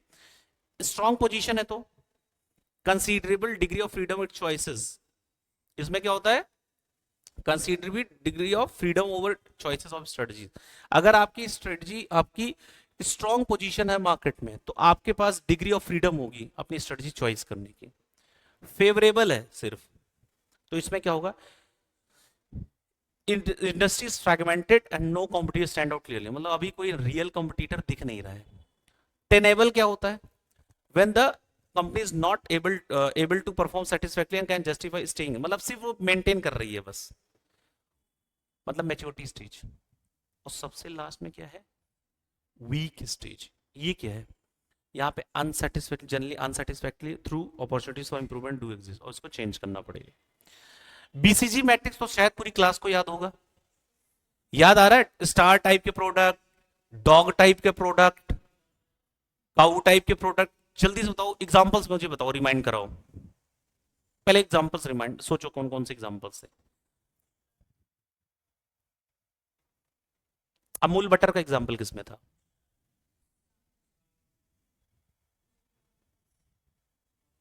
ईवी व्हीकल्स का एग्जांपल किसमें था, टाटा।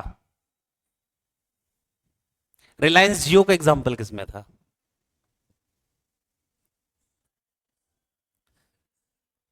स्टार टाइप के प्रोडक्ट किसे कहते हैं, किसको कहा था ये प्रोडक्ट स्टार प्रोडक्ट है। और ये कहेंगे ये काऊ प्रोडक्ट है, काऊ टाइप का, ये क्वेश्चन मार्क टाइप का प्रोडक्ट है, और ये तो डॉग टाइप का प्रोडक्ट है। मिलना कुछ नहीं है वफादारी के अलावा। चलो चेक करो, बीसीजी मैट्रिक्स है क्या? Simplest way to portray a corporation portfolio. अगर कंपनी का पोर्टफोलियो ऑफ इन्वेस्टमेंट चेक करना है तो कौन सी मैट्रिक्स लगा के चेक कर लोगे आप? BCG matrix. इसका दूसरा नाम है growth share matrix. Second name क्या है? Growth share matrix. ये 2 डायमेंशनल मैट्रिक्स भी बोलते हैं। वर्टिकल एक्सिस पे क्या रिप्रेजेंट करता है? ये क्वेश्चन आ सकता है। बीसीजी मैट्रिक्स वर्टिकल एक्सिस पे क्या शो करता है? Market rate and measures for market attractiveness, market growth और दूसरा मार्केट अट्रैक्टिवनेस। अच्छा, हॉरिजॉन्टल एक्सिस पे क्या शो करता है? रिलेटिव मार्केट शेयर और दूसरा companies strength in the market. अब आते हैं एक एक प्रोडक्ट पे। सबसे पहले स्टार टाइप के प्रोडक्ट को ध्यान से देखो, किसे कहते हैं स्टार टाइप का प्रोडक्ट? स्क्रीन पे है। स्टार टाइप के प्रोडक्ट किसे कहा जाता है? जो ग्रो कर रहे हो कैसे? रैपिडली। अब भैया जब तुम्हें बहुत तेजी से अपना प्रोडक्ट को ग्रो करवाना है रैपिडली, तो उसके लिए क्या चाहिए होगा? हैवी इन्वेस्टमेंट, कि अपनी पोजीशन को मेंटेन करने के लिए फाइनेंस चाहिए होता है। ये बेस्ट अपॉर्चुनिटीज एक्सपेंशन की देते हैं। जैसे पतंजलि स्टार्टिंग में आया था तो बहुत पैसा लगाया था, स्टार्टिंग में जब आया था ड्रास्टिक पैसा लगाया। ठीक, रिलायंस जियो ने क्या किया था आते ही? ठीक है, देखो Reliance Jio has a significant market share in the rapidly growing telecoms industry, बहुत तेजी से ग्रो किया। कैश काउ में क्या होता है? लो ग्रोथ तो लो होती है, लेकिन मार्केट शेयर हाई होता है। ग्रोथ क्या होती है? मतलब ग्रोथ तो इंक्रीमेंटल ग्रोथ होती है, लेकिन मार्केट शेयर हाई होता है। They generate cash, have low cost. Establish जो बिजनेस हो जाते हैं, मतलब matured, successful, need less investment, तो अपने मार्केट शेयर को क्या करते हैं? मेंटेन करते हैं। In long run when growth rate slow down, अगर ग्रोथ रेट स्लो डाउन हो जाती है तो स्टार टाइप के प्रोडक्ट क्या बन जाते हैं? Cash cow. एग्जांपल देखो, Amul has dominant market share in the butter segment which is a stable and mature market. Question mark type के प्रोडक्ट किसे कहते हैं? लो मार्केट शेयर और दूसरा हाई ग्रोथ मार्केट। मतलब हमारा भी मार्केट शेयर तो लो है उस प्रोडक्ट लाइन में, उस फील्ड में, लेकिन उस सेगमेंट में, लेकिन हाई ग्रोथ मार्केट है, मतलब फ्यूचर में ग्रोथ के प्रोस्पेक्ट बहुत है, लेकिन अभी हमारा मार्केट शेयर क्या है? कम है। तो भैया हमें तो बहुत सारा पैसा चाहिए होगा, हैवी इन्वेस्टमेंट चाहिए, और अगर हमने नहीं ध्यान दिया तो कैश ट्रैप में फंस सकते हैं। और ग्रोथ रेट इज हाई, और फ्यूचर में स्टार टाइप के प्रोडक्ट कैश काउ बन जाते हैं। एग्जांपल देखो, Tata Motors electric vehicles, this segment is growing quickly, but Tata Motors currently has smaller market share. कह रहा है कि ईवी सेक्टर में, इलेक्ट्रॉनिक व्हीकल सेक्टर में ग्रोथ प्रोस्पेक्ट हाई है फ्यूचर में, कि लोग जाएंगे पेट्रोल से किस पे जाएंगे? ईवी पे जाएंगे, लेकिन अभी उसमें टाटा मोटर्स का शेयर क्या है? कम है। लो मार्केट शेयर है, लेकिन फ्यूचर में हाई ग्रोथ प्रोस्पेक्ट है। तो इसको कौन सा प्रोडक्ट बोलते हैं? Question mark. डॉग टाइप के प्रोडक्ट किसे बोलते हैं? डॉग टाइप का प्रोडक्ट किसे बोलते हैं? डॉग टाइप का प्रोडक्ट कौन सा? जिसकी लो ग्रोथ होती है और लो शेयर होता है बिजनेस में। They generate enough cash to maintain themselves but do not have much future. इनका ज्यादा फ्यूचर नहीं होता है ऐसे प्रोडक्ट का। समटाइम्स नीड टू सर्व, इनको सर्वाइवल के लिए भी कई बार स्ट्रगल करना पड़ता है कि नहीं? अगर डॉग टाइप का प्रोडक्ट है आपका, लो ग्रोथ लो शेयर बिजनेस, अगर ऐसा है तो आपको सर्वाइवल के लिए भी स्ट्रगल करना पड़ सकता है एक टाइम में। डॉग टाइप के प्रोडक्ट है, इनको कैसे मिनिमाइज कर सकते हैं? 2 तरीके हैं, या तो डिवेस्टमेंट करो, दोनों आप पढ़ चुके हो, या तो लिक्विडेट कर दो। Nokia was the once a leader in mobile phone, but it fails to adapt to the smartphone revolution. Its market share reduced significantly in India and the overall mobile handset market became highly competitive with the slow growth of featured phones. Slow growth of featured phones थे ना ये, कि कोई disturb ना करे। अगर आपको कम disturb होना तो ये फोन पे जाओ, इस फोन पे जाओ, फोन आ सकता है खाली। और आजकल फोन कोई करता नहीं है, व्हाट्सअप करते हैं लोग, डीएम करते हैं लोग। समझ में आ रहा है? आपने देखा होगा आपके इवन बर्थडे भी होता है, आप अपनी बर्थ डेट भी सेलिब्रेट करते हो, या जिस दिन आपका बर्थ डेट होता होगा, आप चेक करना आज के टाइम में कुछ ही लोग कॉल करते हैं, ज़्यादातर व्हाट्सएप स्टेटस लगा देंगे आपका, या स्टोरी लगा देंगे आपकी, या आपको मैसेज एक बढ़िया सा लिख के भेज देंगे। लेकिन कॉल अगर 100 लोग हैं आपकी लिस्ट में, तो 100 में से 3-4 लोग, 10 लोग मान लो, बहुत पॉजिटिव फिगर ले लो तुम, होता है नहीं होता है? हाँ, वो जरूर फोन करेंगे जिनको शाम को पार्टी लेनी है, वो तो 250-300 फोन कर देंगे सुबह से शाम तक, ठीक है? उनको छोड़ के वो तो सुबह से बंद कर देंगे खाना ही खाना, सुबह से व्रत धारण कर लेंगे शाम तक के लिए, उनको छोड़ के। बाकी जनरली देखो आपके साथ होता होगा, बट मैंने देखा है, मतलब मैं I am experiencing these things from last few years, कि पहले एटलीस्ट होता था कि बंदे फोन करते थे, ये चीजें होती थी। अभी तो बस कुछ लोग फोन करते हैं जो जरूरी होते हैं, बाकी तो आप देख रहे होगे वो चीज हो रहा है। दुनिया किस तरफ की जा रही है? डॉग टाइप का प्रोडक्ट बन रही है। क्या बीसीजी मैट्रिक्स रियली हेल्पफुल है? Question. The growth share matrix has done much help in strategic planning, लेकिन इसकी कुछ प्रॉब्लम्स है। बीसीजी मैट्रिक्स की या ग्रोथ शेयर मैट्रिक्स की कुछ प्रॉब्लम्स है। वो प्रॉब्लम्स क्या है? एक तो डिफिकल्ट है, दूसरी प्रॉब्लम टाइम कंज्यूमिंग है, तीसरी प्रॉब्लम कॉस्टली टू इंप्लीमेंट। ये इसकी क्या है? प्रॉब्लम्स। फिर ये क्वेश्चन आपने कहा जी मैट्रिक्स, आपको याद है स्टॉप लाइट मॉडल? कुछ याद आ रहा है? धुंधला धुंधला सा। हाँ, रेड क्या सिग्निफाई कर, सॉरी रेड तो पता ही है, स्टार्टिंग से बताओ। येलो क्या शो करता है? येलो टाइप के, येलो कैटेगरी के प्रोडक्ट है आपके, कंपनी को क्या हो जाना है? आपका प्रोडक्ट कंपनी का येलो कैटेगरी में आ गया है, तो आपको क्या करना है? जरा देर ठहरो। दूसरा, फिर रेड टाइप का प्रोडक्ट हो गया है, आपका कैटेगरी रेड कैटेगरी में प्रोडक्ट पहुंच चुका है, मतलब कि अब क्या होने वाला है? स्टॉप कर दो। और ग्रीन प्रोडक्ट है तो गुड टू गो। ये देखो, यही 3 थे। मैकेंजी ने दिया था ये मॉडल। अब इससे क्वेश्चन आता है ऑब्जेक्टिव, कि जीई मैट्रिक्स के कितने नाम है?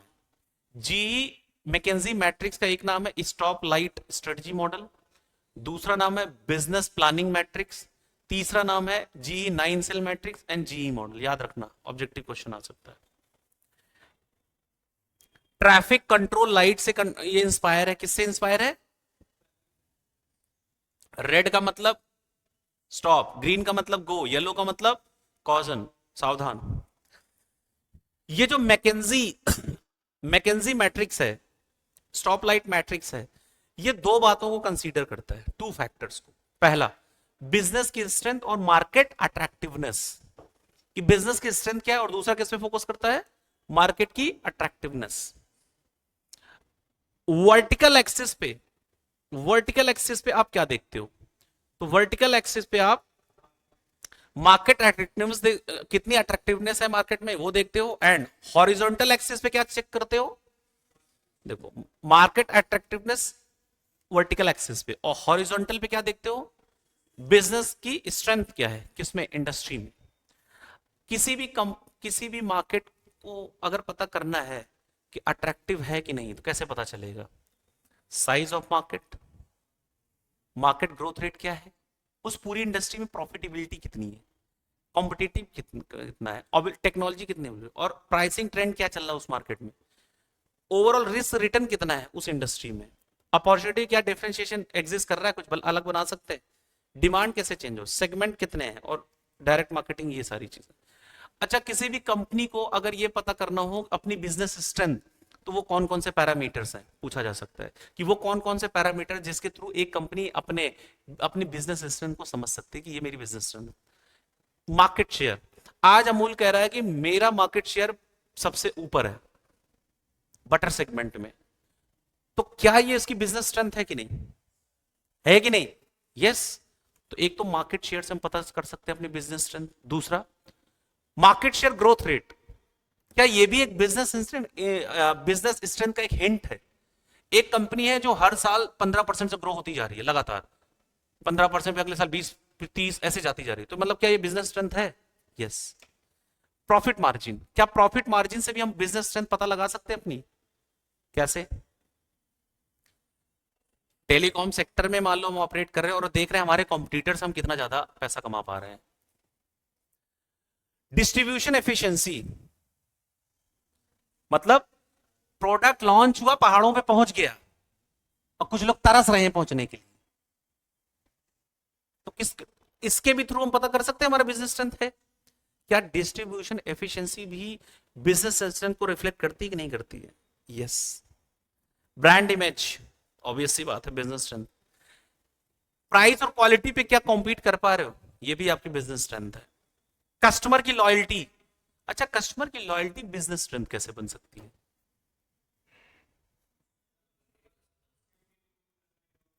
कह रहा है कि कस्टमर की लॉयल्टी भी बिजनेस स्ट्रेंथ, बिजनेस की ताकत बन सकती है आपके। कैसे? एक तो रेफर करेगा और दूसरा लॉयल रहेगा वो कस्टमर, तो बिजनेस की स्ट्रेंथ हो गई आपकी। प्रोडक्शन कैपेसिटी, क्या बिजनेस की स्ट्रेंथ हो सकती है? सेम टाइम में उसी फील्ड में आप ज्यादा प्रोड्यूस कर रहे हो, आपका कॉम्पिटिटर कम कर पा रहा है, बिजनेस स्ट्रेंथ है आपकी। टेक्नोलॉजी आपकी बेटर है अपने कॉम्पिटिटर से, बिजनेस स्ट्रेंथ है। रिलेटिव कॉस्ट पोजीशन है, उससे कम में बना पा रहे हो। मैनेजमेंट कैलिबर हाई है आपके यहाँ, टॉप मैनेजमेंट पोजीशन के, मतलब हाई इंटेलेक्चुअल पीपल्स काम कर रहे हैं कंपनी में, मैनेजमेंट में टॉप पे, तो ये क्या आपकी बिजनेस स्ट्रेंथ है, इंटेलेक्चुअल एसेट है। अगर ग्रीन कैटेगरी में आपका प्रोडक्ट है तो मतलब आपकी कंपनी का प्रोडक्ट किसमें है? एडवांटेजियस पोजीशन में। और जब एडवांटेजियस पोजीशन में, तो अब इसको क्या करो, एक्सपेंड करो, बिजनेस को इन्वेस्ट करो और ग्रो करो। अच्छा, येलो जोन में अगर प्रोडक्ट आ गया है तो क्या करना पड़ेगा आपको? कॉजन हो जाना है। क्या करना है? अलर्ट हो जाना है। अब प्रोडक्ट कंपनी का अगर रेड जोन में जा चुका है तो क्या करना है हमें? तो इसका मतलब क्या, धीरे धीरे वो प्रोडक्ट क्या करने लगेगा? लॉसेस देगा। तो जब लॉसेस देने लगे तो फिर अगली स्ट्रेटेजी पता ही है आपको, ये सब करना पड़ेगा आपको। समझ में आ रहा है क्या?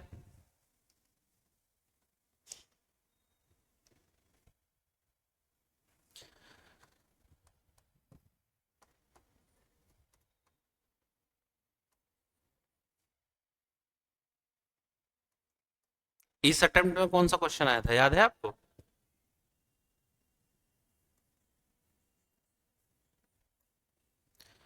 इस अटेम्प्ट में देखते हैं पर जनवरी 25।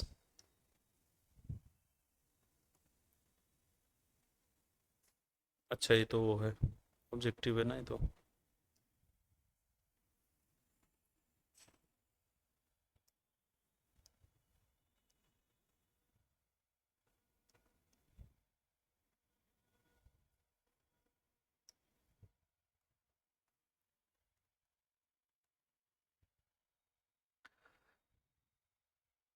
ये लो, चलो एडवाइस करके बताओ, देखो कितना सिंपल क्वेश्चन है।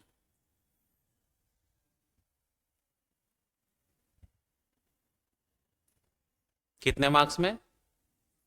और वो भी कौन सा क्वेश्चन? मैंडेटरी क्वेश्चन, कि जिसको आप छोड़ नहीं सकते, पहला क्वेश्चन छोड़ नहीं सकते। और आप देखो पेपर में फर्स्ट क्वेश्चन सेक्शन बी, मतलब 50 नंबर में, जैसे 15 नंबर ऑब्जेक्टिव था, तो 35 का आपको लिखना होता है।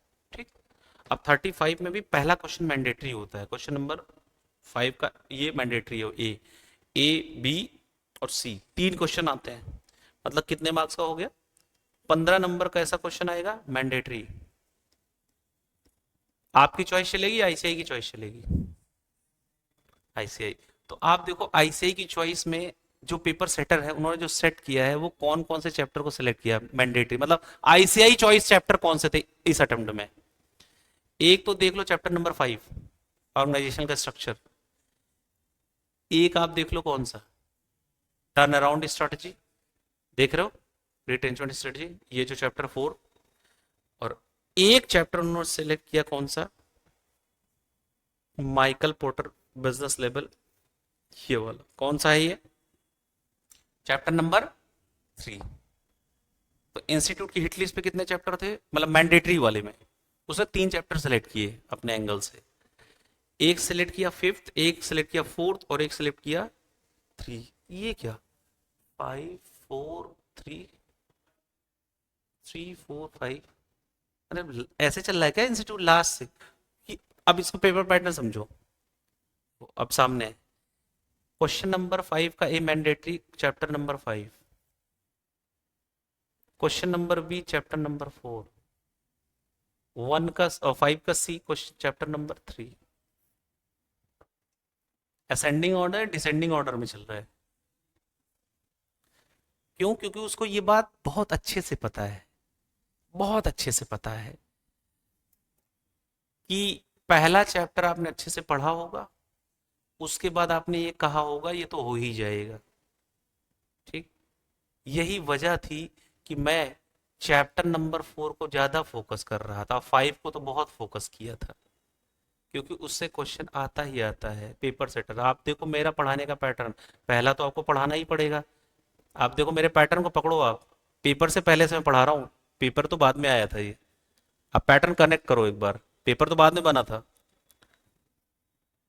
फर्स्ट चैप्टर मैंने पढ़ाया था, वो पढ़ाना पड़ा मुझे क्योंकि वो इंट्रोडक्टरी चैप्टर है, तो उसको बिना पढ़े वो मजा नहीं आता, मजबूरी में वो तो पढ़ाना ही पड़ेगा इंट्रोडक्शन। उसका मैं सीधा आपको पढ़ाया कौन सा चैप्टर, 3rd। ठीक, फिर सीधा पढ़ाया 4th, अब फिर 2 पढ़ा दिया था मैंने क्योंकि उससे कनेक्ट करके, और लास्ट में वो पढ़ा दिया था। तो मैंने भी उसी स्ट्रेटजी पे चला था मैं, क्योंकि मुझे पता था कि पेपर कहाँ तक सोच सकता है पेपर सेटर। ठीक है, आपके अटेम्प्ट में भी, अब देखो अभी तो मे वाला आने वाला है, मे वाले अटेम्प्ट में जो मुझे ऐसा लग रहा है कि जो फर्स्ट क्वेश्चन बनेगा 1 का ए, वो आएगा चैप्टर नंबर 2 से। चैप्टर नंबर 2 याद है? चैप्टर नंबर 2 क्या था? चैप्टर नंबर 2 छोटा सा चैप्टर है, प्रोडक्ट लाइफ साइकिल किस में है, एक्सपीरियंस कर्व किस में है,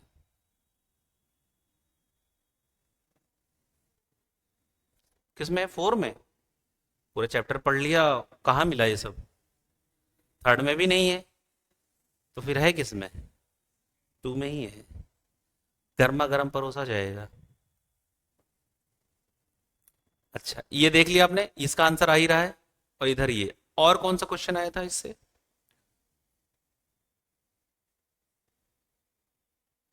हाँ ये भी उसी चैप्टर से था। लो पढ़ो 5 नंबर और आंसर दो।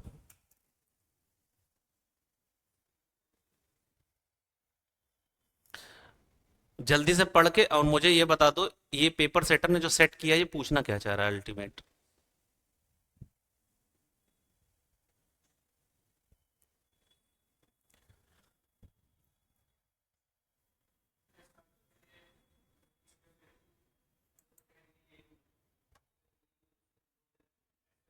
कह रहा है startups rarely aim for stability strategy, कह रहे जो स्टार्टअप कंपनीज होती हैं वो बहुत रेयर चांस है कोई स्टेबिलिटी फॉलो करेंगी, वाइल एग्रीइंग विद स्टेटमेंट और अदरवाइज।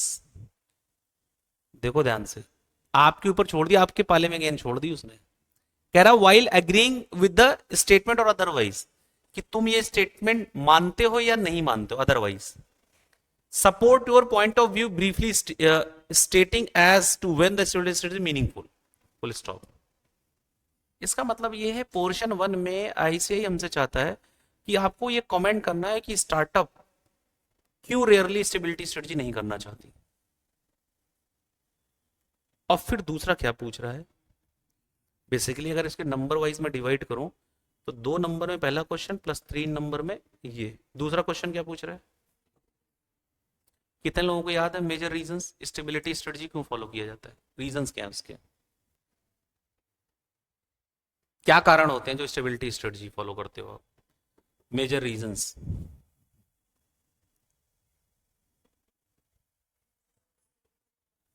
क्या? हाँ, स्टेटस क्यों से रिलेटेड कोई बात थी? एक्सिस्टिंग पोजीशन मेंटेन करना चाह रही हो कंपनी। और टू पॉइंट्स थे, ब्रैकेट में सारे पॉइंट्स थे, छोटे छोटे पॉइंट्स। बेसिकली दो क्वेश्चंस का समअप है ये।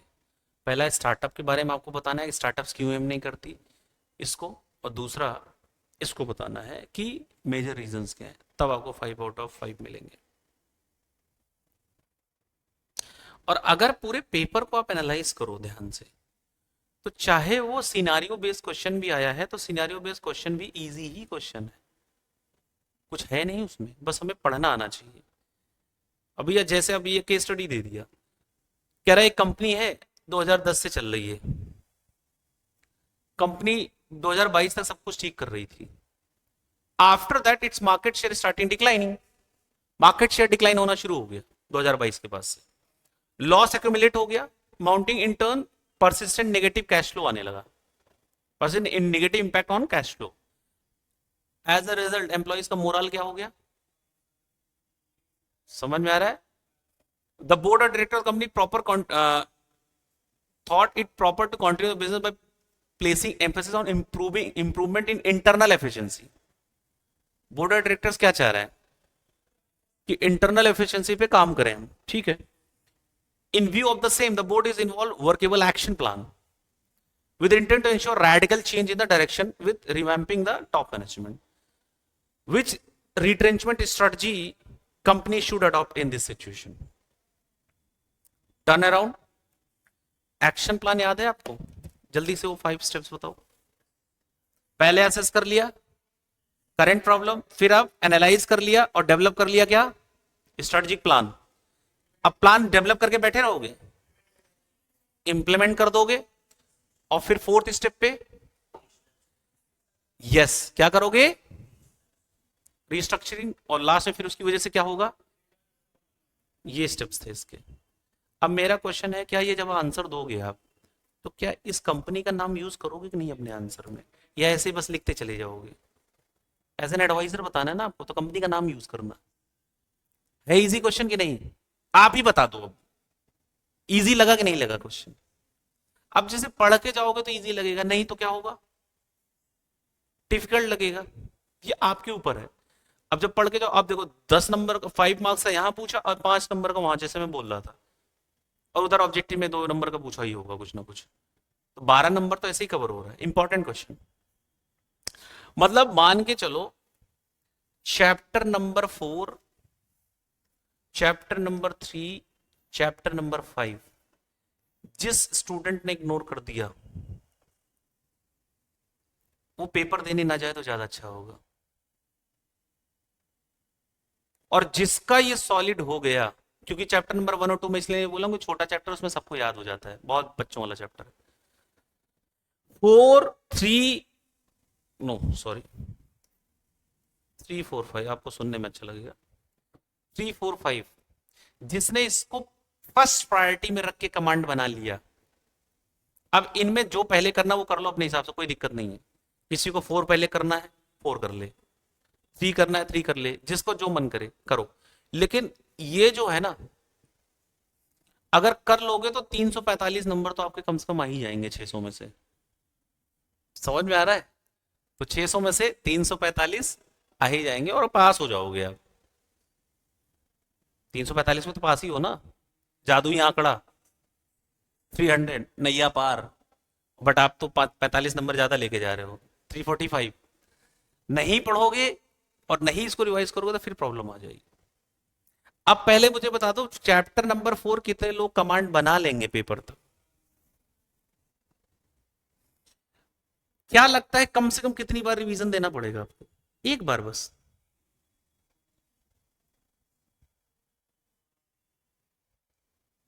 कम से कम 7 बार।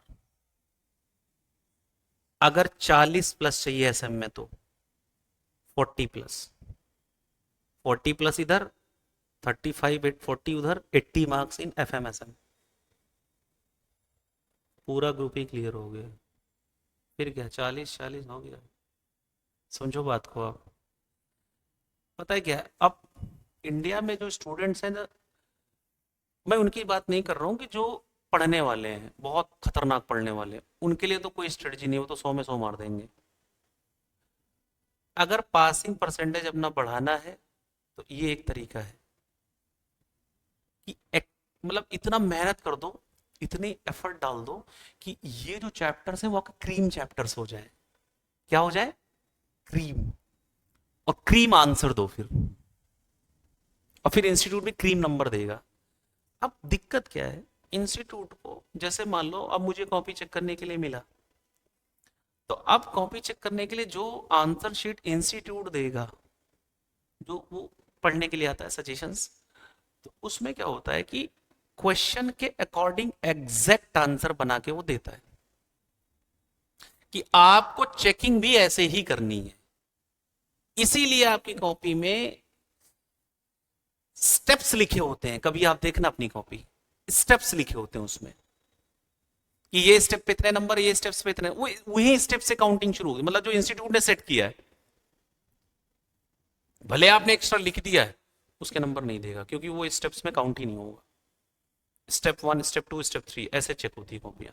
तो आप भी कोशिश करो कि जैसे जो लिखा हुआ है, एक तो पेपर सेटर क्या चाह रहा है वो तो लिखना ही है, लिखना है, मैं उसके साथ के साथ में जो लास्ट में जो पेपर सेटर चाह रहा है वो समझो, क्वेश्चंस को समझो, और बुक के आंसर को भी इंक्लूड करो, पूरा उसकी लाइंस जो है वो इंक्लूड करो, क्योंकि वो जो सजेस्टेड उसने बनाया है प्लस दोनों मिला के बनाता है इंस्टीट्यूट।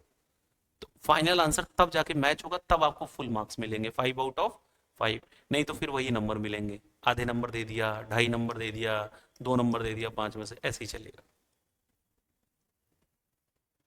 तो प्रेजेंटेशन वाला पार्ट यहाँ पे बहुत इंपॉर्टेंट हो जाता है।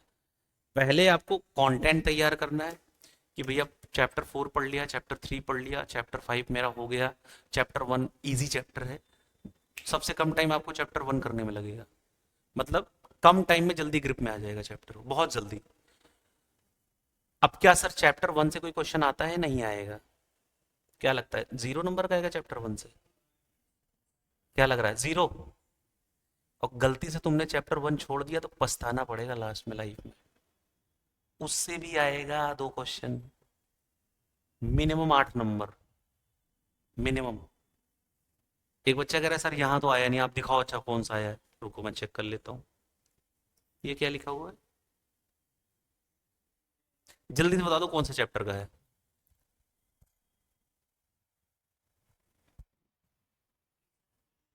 याद आ रहा है? किसको डिफाइन करने के लिए बोल रहा है? ऑब्जेक्टिव्स। और साथ में क्या पूछ रहा हो ऑब्जेक्टिव, उसके साथ में उसके, याद रहा उसके खूबियां, फीचर्स जो उसके थे। सिंपल क्वेश्चन है या नहीं पहले ये बता दो, है कि नहीं? या टफ क्वेश्चन है पहले ये बताओ, टफ है इजी है? एक बच्चा कह रहा है सर कैसे, रुको, ये है, ये था पहला चैप्टर ना, देखो ये वाला क्वेश्चन है, कैरेक्टरिस्टिक जो आपने पढ़ा था, बहुत simple question. This one is objective,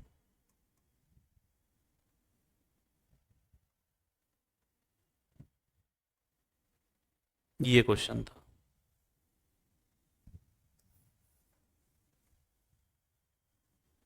बताओ ये टफ क्वेश्चन है?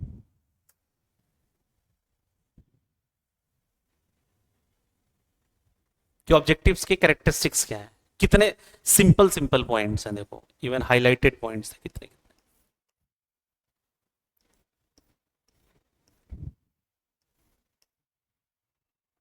10 पॉइंट्स, 5 नंबर का क्वेश्चन। और फिर पूछा ऑब्जेक्टिव कहते किसे, सिंपल डेफिनेशन पूछी आपसे, ये रहा ऑब्जेक्टिव्स, खत्म कहानी। फ्री के कितने नंबर थे? 5 नंबर तो वहीं पूछ लिया गया। तो आप देख रहे हैं कि जो पेपर बन रहा है आपका, पूरा पेपर, अगर एनालिसिस करें तो पेपर टफ नहीं है, पेपर टफ नहीं। लेकिन एक चीज मैं भी देख रहा हूं, वो आप भी देख रहे हो, कि जब तक बहुत अच्छे से रिवाइज नहीं करेंगे उसको हम ऐसा नहीं लिख पाएंगे जैसे आईसीआई चाहता है। अब आईसीआई चाहता है कि जब आप कैरेक्टर 6 लिखो तो ये छापो, और इसको छापने के लिए फिर हमें क्या करना पड़ेगा बार बार। तभी तो मैंने 7 टाइम्स बोला है। 7 टाइम्स मतलब बुक बंद करके, मुझे पढ़ा थॉरली, उसके बाद बुक बंद कर, तब पूरा चैप्टर ही रिवाइज कर रहा हूं बैठे बैठे। फिर मार्क्स देखना अपने रिजल्ट में, लिखा होगा 40+ आउट ऑफ 50 हर एक चैप्टर की। अब ऑब्जेक्टिव क्वेश्चन भी अगर आप इसके देखो तो ऑब्जेक्टिव क्वेश्चन भी इजी क्वेश्चंस थे, चाहे वो ये क्वेश्चन रहा हो कि अगर अपने कॉम्पिटिटर को पहचानना है कौन स्ट्रांग कौन वीक है, तो कौन सी स्ट्रेटजी लगा दोगे इनमें से। Strategic group mapping chapter number 2 में है।